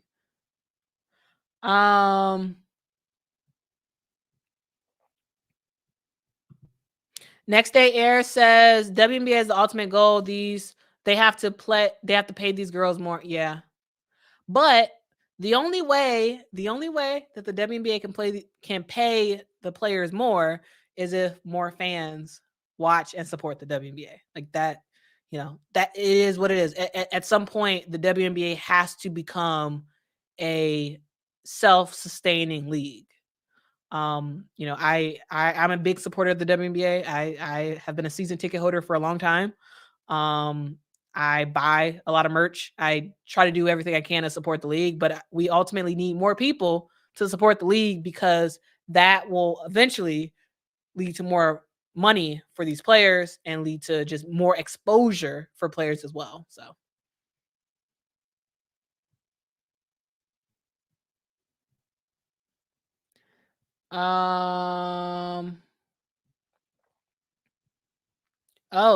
so goodness rated said why don't she have a bad attitude? Wait, she's very soft spoken about Malaysia Full Wally. Next day air says go watch high school highlights and then we'll talk. Full Wally is a joke. I haven't really seen her I mean, I've seen some highlights, but like I haven't really seen, I guess, enough high school highlights to, I guess, talk about that. I don't know. I don't know. Goodness ready said I was at the game at halftime, happy and relaxed. Liberty had a 10-point lead and left there with my head down.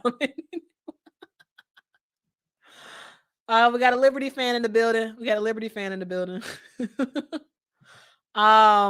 Mr. G says you're wrong. Next day air is wrong. Coach Taylor says Malaysia is very coachable and has the right attitude. Nolan says all of these fantastic young ballers are going to help pump up the wages in the W. Yes, as long as fans come out and watch and support.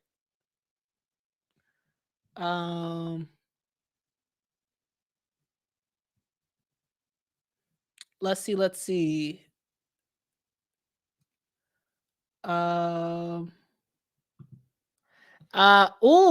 Next day air says WNBA is boring. We need these girls to do stuff outside the court. What do you mean? Please clarify. Please clarify next day air. Because I know you're a big college basketball fan. I think there are a lot of people who love women's college basketball, but do not rock with the WNBA. And as someone who loves both the WNBA and women's college basketball, I am just like curious as to what exactly the disconnect is, and how can the WNBA gain these 10 million fans of women's college basketball and get them to support the WNBA? Like what can be done next day air to get to get you to watch the WNBA? Let me know in the comments. And if you're watching this and you rock with women's college basketball, but you do not rock with the WNBA, let me know why. Like let's actually have a conversation about this, because the WNBA, the players do stuff outside the court. Like they do quite a bit of stuff in the communities where the teams are playing in. You don't I feel like in general they get less visibility than they did in college. Partly because, you know, WNBA marketing, partly because the team marketing. I feel like sometimes it feels like some of these like South Carolina and LSU. Sometimes it feels like their media team, like the people who run their social pages and whatnot, are better, and they pump out better quality stuff than you see from a WNBA team. So like yes, that's a factor. WNBA players are doing other stuff, but you may not be seeing it because in general, the WNBA may not be doing as good of a job in terms of amplifying what these players are doing. But yeah, let me know in the comments, like for those who don't rock with the WNBA, let me know why. I think ultimately the WNBA needs to solve that issue because there's millions of people who who are currently supporting women's basketball. It's just there's a disconnect in terms of why they're not supporting the WNBA. Kyra says WNBA players will make more money when they negotiate their media rights. Yeah, that I believe that's coming up next year. And they can do that. Mr. G says Coach Staley is definitely developing Malaysia and has spoken highly of her attitude and willingness to learn and understand what it takes to get better. Pretty ugly says basketball championships just seem to hate the idea of being in New York. That's pretty funny. That's pretty funny. Travis said if the WNBA allowed teams to surpass the cap or pay a fee to go over the cap, that would help, at least in the short term. Possibly, yeah. That might help, yeah.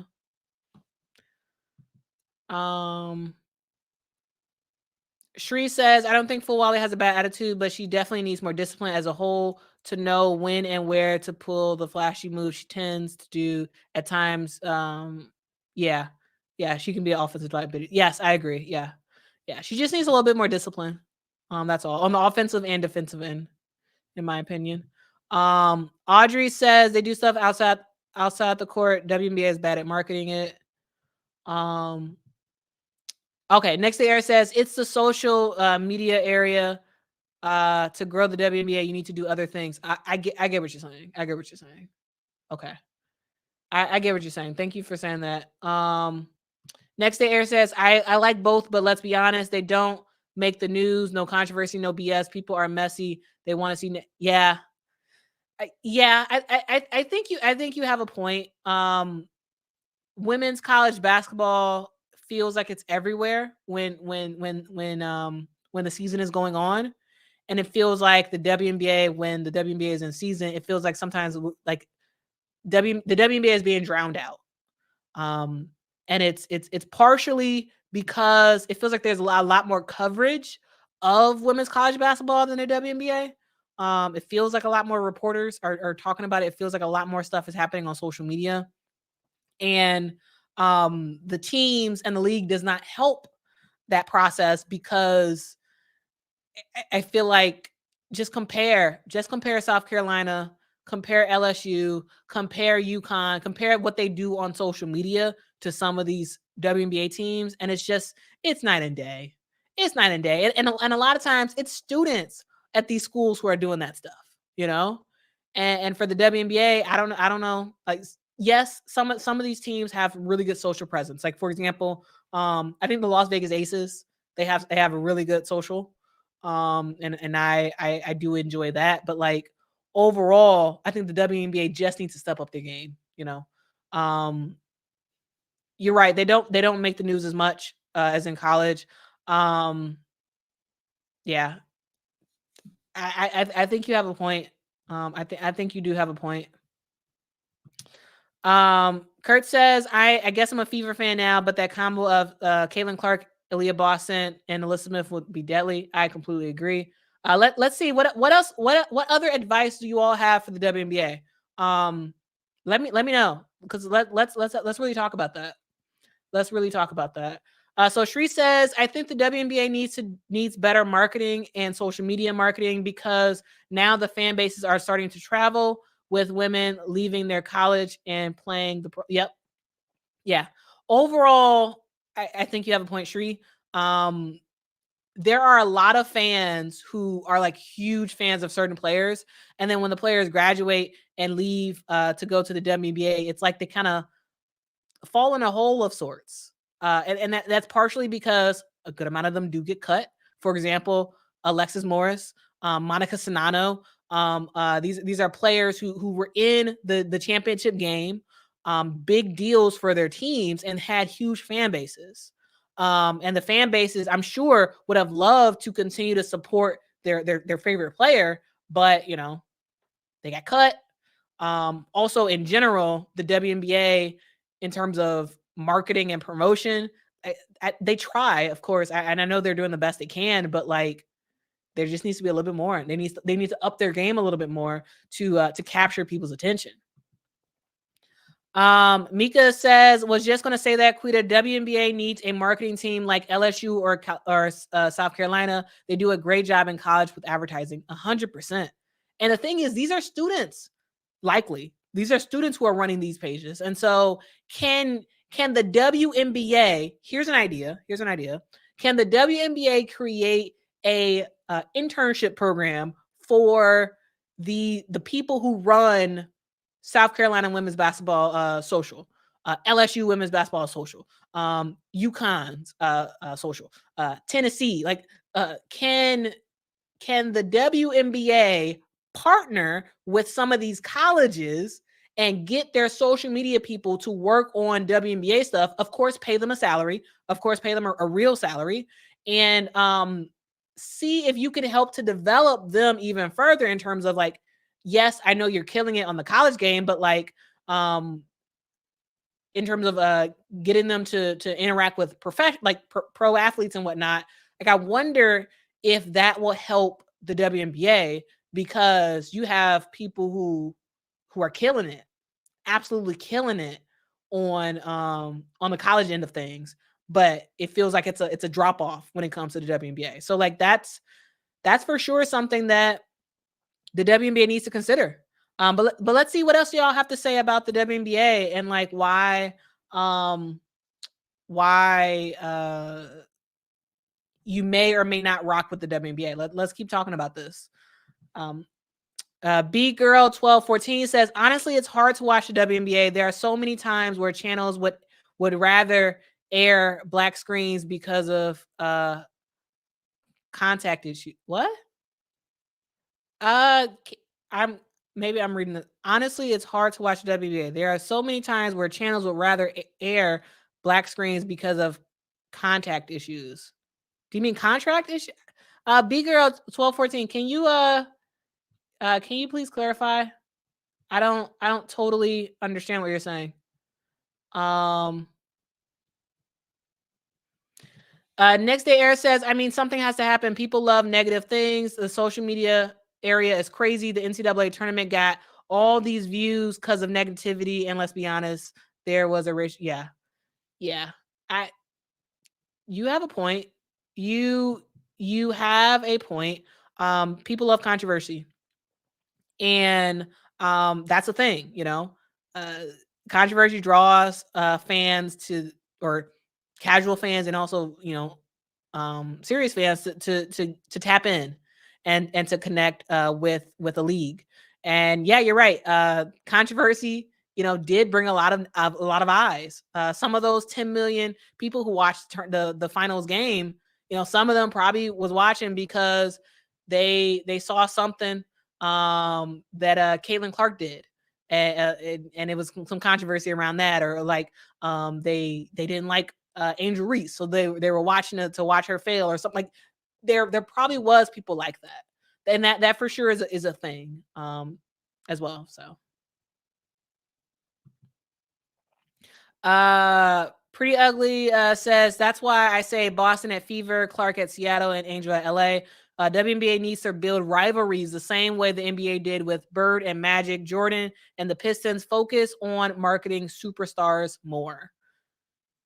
Yeah, there's nothing wrong with that. And I think the WNBA is trying. And I think the WNBA actually might have something, because you have the Las Vegas Aces with Asia Wilson and and them girls over there. And then you also have the New York Liberty with Breanna Stewart, Sabrina Ionescu, yes, Jonquel Jones, but like for the most part, it feels like the bigger build is the bigger build really is Sabrina Ionescu, Breanna Stewart versus Asia, you know, and Kelsey and Jackie, you know.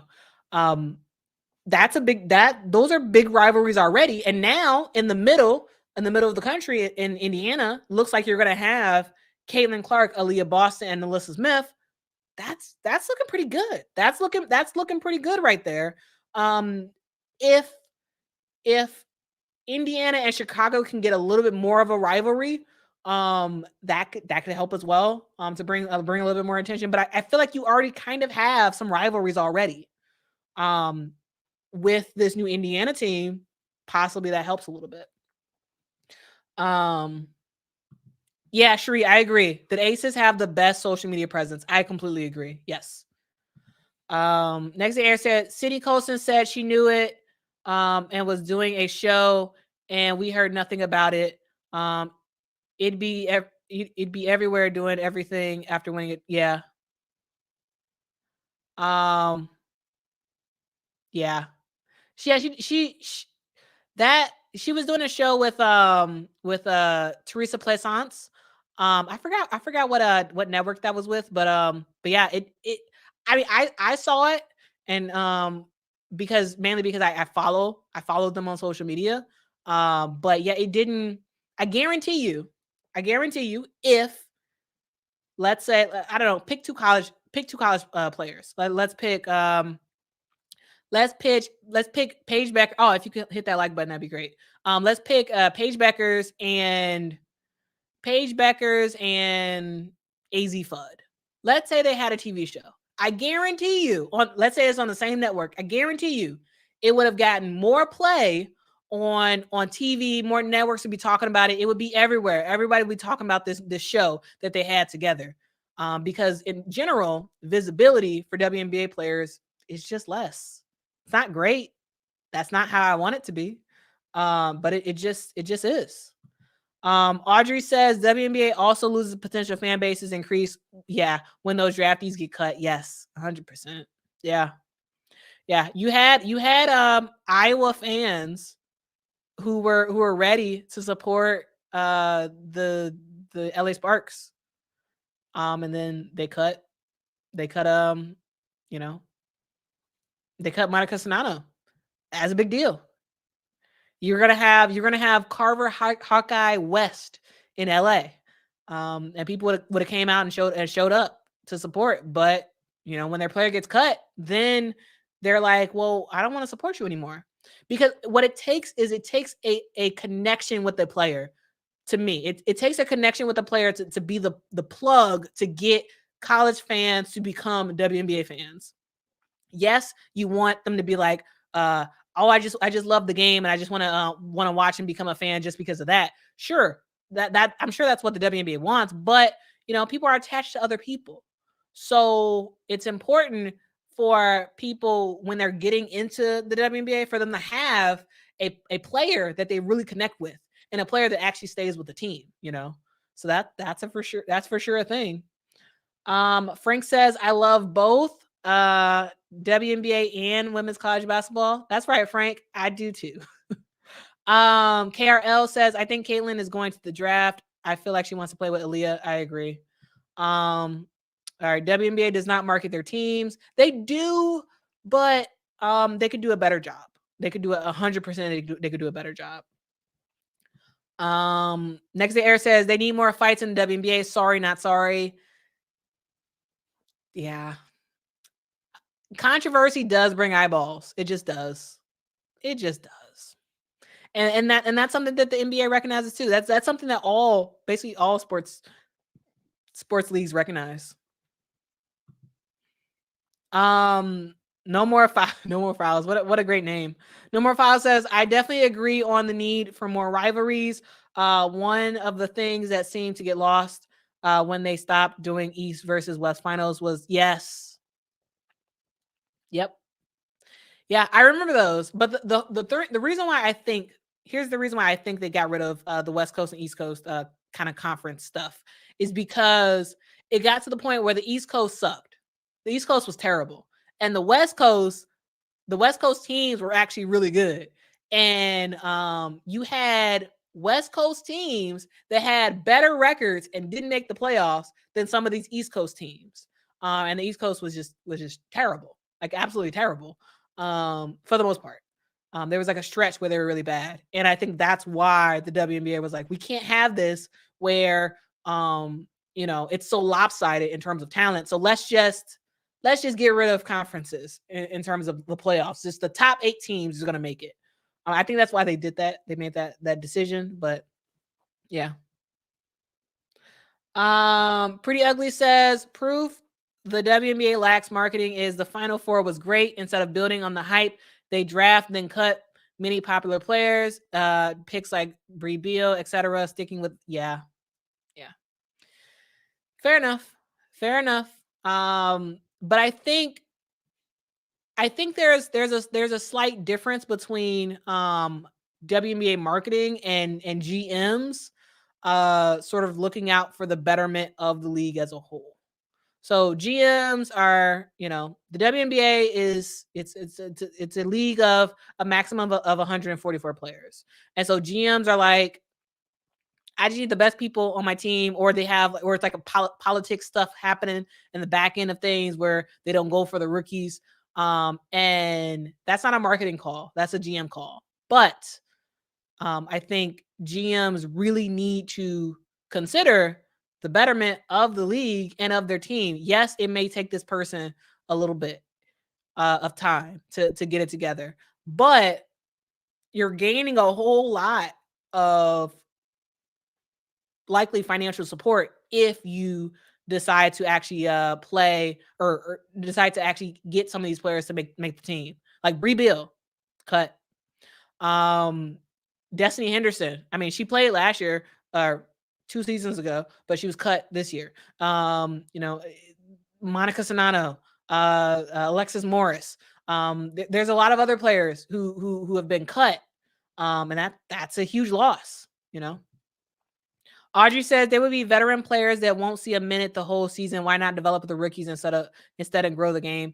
That's because GMs possibly are afraid of their jobs also. And that's something that the league really needs to talk to teams and say, hey, I get it that you want the best players to play or on your team, even if they never actually play. But please give these rookies a shine. And the WNBA, maybe you have to give some incentives to teams. Maybe you allow teams to have 13 players instead of 12. Like something needs to be done to keep these college players. Maybe you set up something with the Players Association that allows each team to get some sort of incentive or something if they keep their first round draft pick. Maybe there's something that can be done.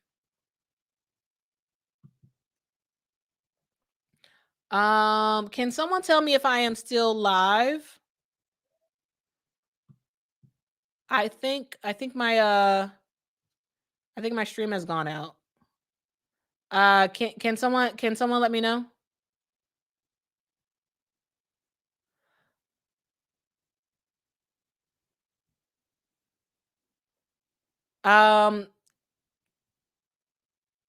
Guys, can you let me know if I'm still live? It looks like my screen is frozen. I am? Okay. Is my screen frozen? Can someone let me know? Is my screen frozen? You're live. Okay.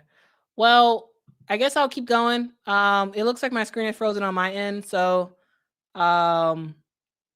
yeah. I guess it's frozen on lottery results. Okay. Sorry about that, guys. Well, I'm gonna keep talking because I feel like we're having a really, really good discussion, and I'm gonna try to troubleshoot my my screen.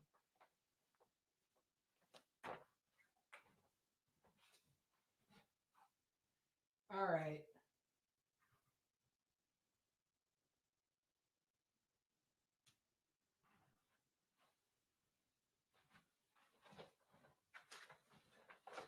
Okay, everyone.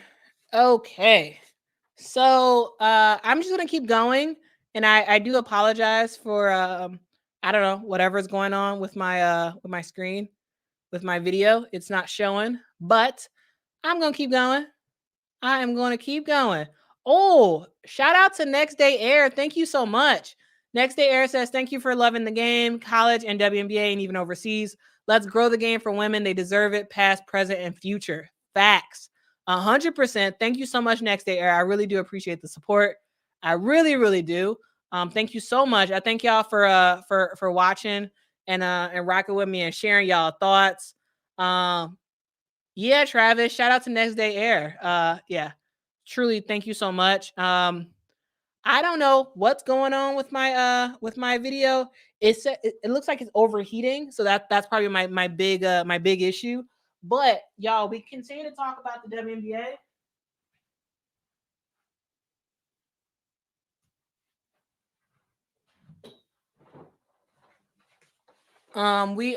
We are continuing to talk about the WNBA, and we're going to keep going, even though the screen is frozen. So I hope y'all can still rock with me on this. But let's talk about let's talk about what's going on for the WNBA. So B Girl 1214 says contract issues, my back. Some channels air black screen saying issues over ownership over airing rights. What? I'm s- I'm sorry. I'm a little confused. Sheree says, I love the WNBA and have been watching since I was young, but it decreased in popularity over the years. And I think because so many issues as a whole, starting from the top. Yeah, let's talk about those issues, Sheree. Let's talk about those issues, Sheree. Um Pretty Ugly says Dee Dee Richards was very popular in New York and they cut her to bring in Epiphany Prince, an old vet who they didn't need or hardly use. Yeah. See, that's the thing about the WNBA that, like, to me, it does it. I get it, and I am all for vets getting their money 100%. I have no issues with vets getting their money. However, it's sometimes it's like, come on, like, can can we have players who have a fan base and also are not liabilities on their teams? Can we have them actually stay on a team? Like Dee Dee Richards was a huge marketing person. Huge. She's everywhere, going to NBA games and whatnot. And you just saw Dee Dee Richards' face. You saw her on social media a lot. Like, she was everywhere. And for New York to get rid of her, that's a huge loss.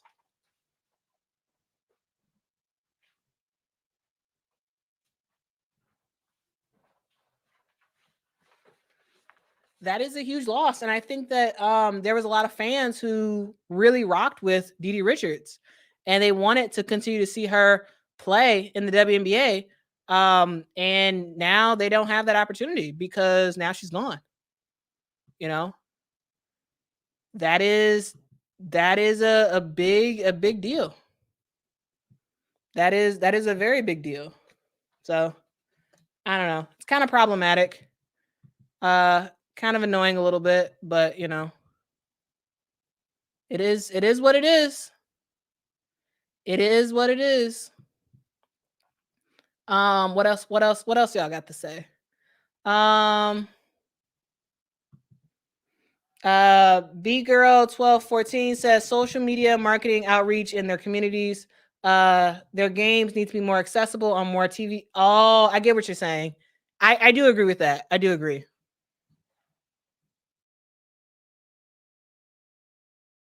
Girl, is that the WNBA needs networks that will actually give them money.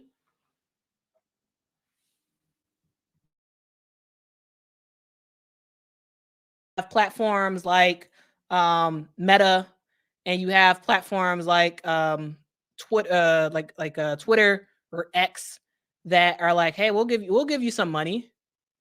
We will give you some money. And so that's if you can't get on TV, you're less accessible. But also a thing to know is that people aren't really watching TV as much anymore. also. So that's definitely a thing. That is definitely a thing. Yeah, what else? What else should we talk about? Next there Eric says, I need video. I know. I know. I know. I'm trying. I'm trying. I don't know what's going on, y'all. I've been having so many issues. I don't know what's going on, but we're gonna keep talking though. We can keep talking. KRL says, right, vets can get their money, but we need to be real about the health and if they can really play. Most of them are hurt on the sidelines. All yeah, yeah. Fair enough. Fair enough. Yeah. That's Shree says that's the same thing with Taya Cooper in LA. Now she's gone to Taya Cooper was very popular in LA as well. And that's one of those things where you need players who not only players who are good, and Taya Cooper, I thought she was pretty good. Definitely not enough to start, but play her right at the bench. Yeah, sure. And also it seems like she may be coming back. Taya Cooper may be coming back to the WNBA or at least Athletes Unlimited play. So also Taya Cooper's been really killing it with. She's been doing she's been working with LSU, and she's been putting it on her social media. She's doing like some sort of styling or something like that, something that she's been doing with their photo shoots and stuff like that. And so she's been rocking that for sure.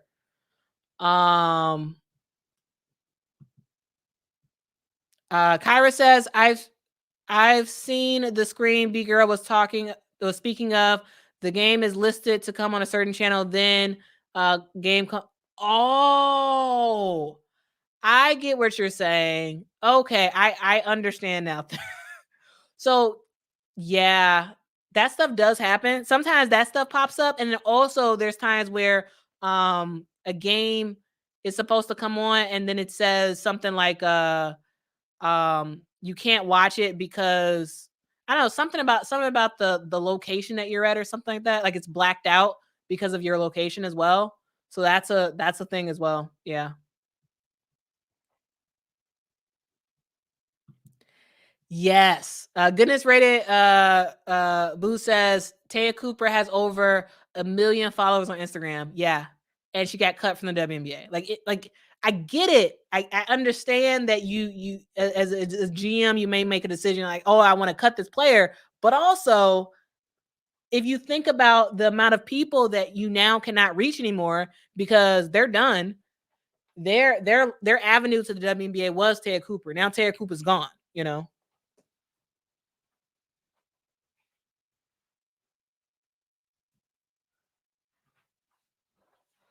So that's for sure a thing, guys. That is for sure a thing. Carol says, I'm hoping Jonquil Jones goes back to Connecticut. She's not going back to Connecticut.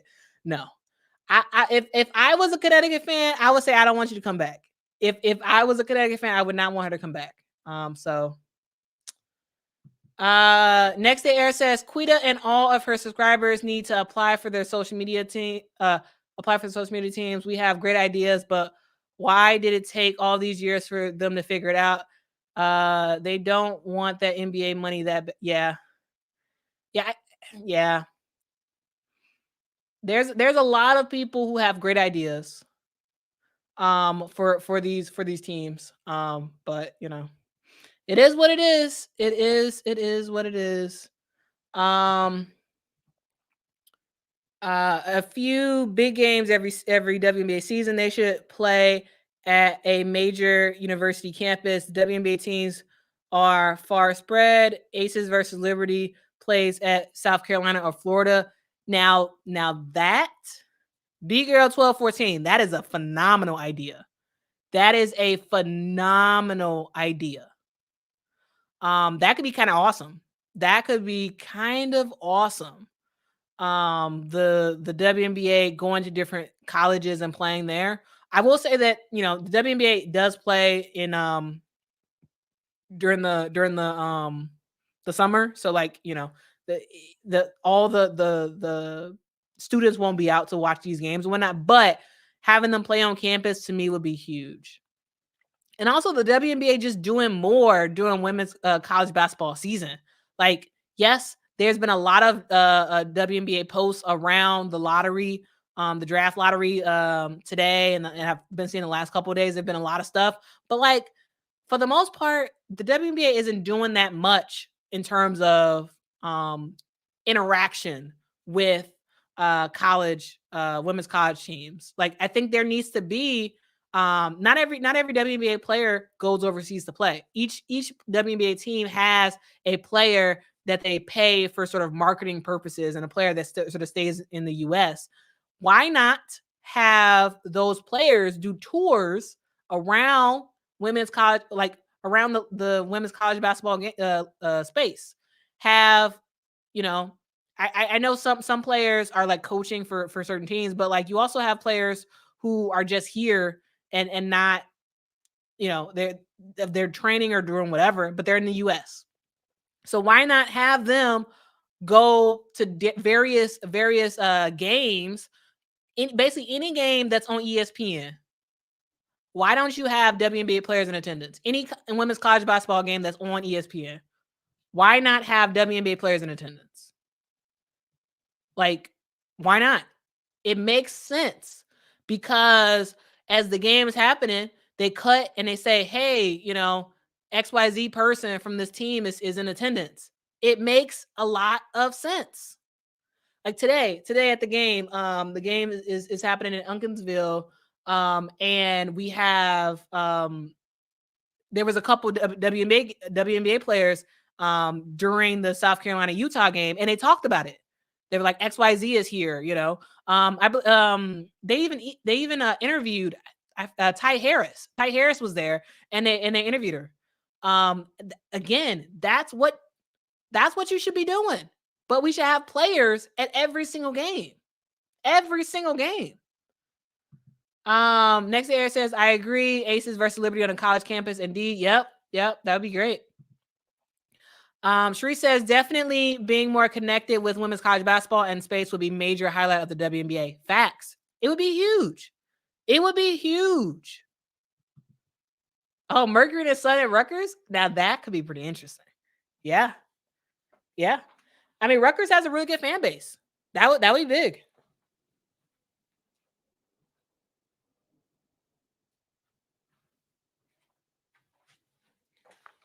Let's see what else I got to say.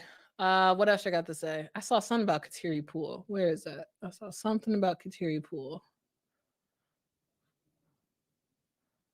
Wow,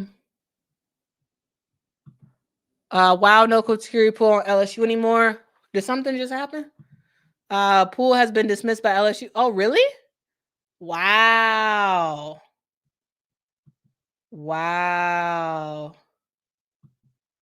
Okay, let's search for that. Oh.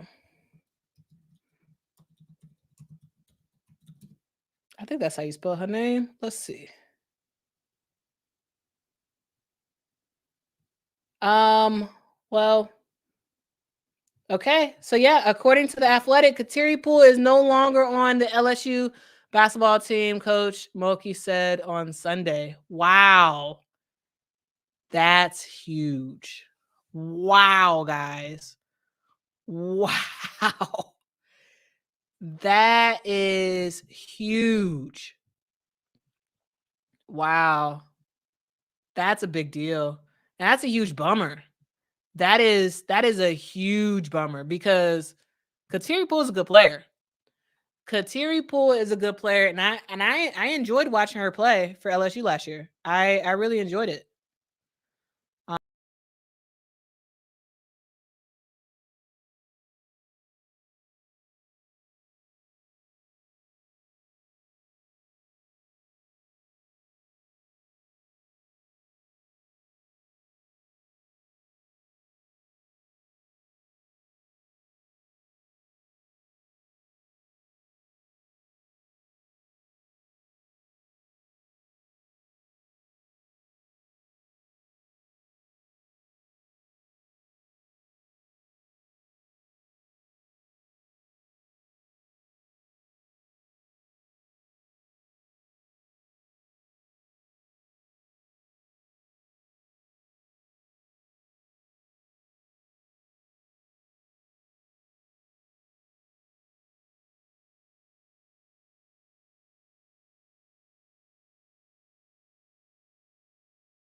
All right, can y'all hear me now?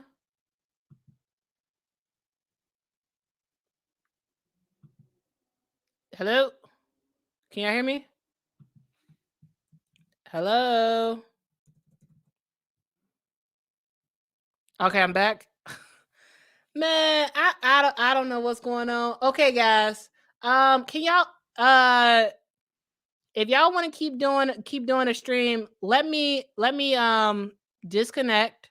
I'm gonna stop the live stream and I'm gonna come back in like 15 minutes. And hopefully by that time I would have fixed my camera and I would have fixed whatever other random issues is going on. So let me know in the chat if y'all are cool with me stopping the stream and starting another one in 15 minutes once I figured out what's going on. So let me know. Let me know.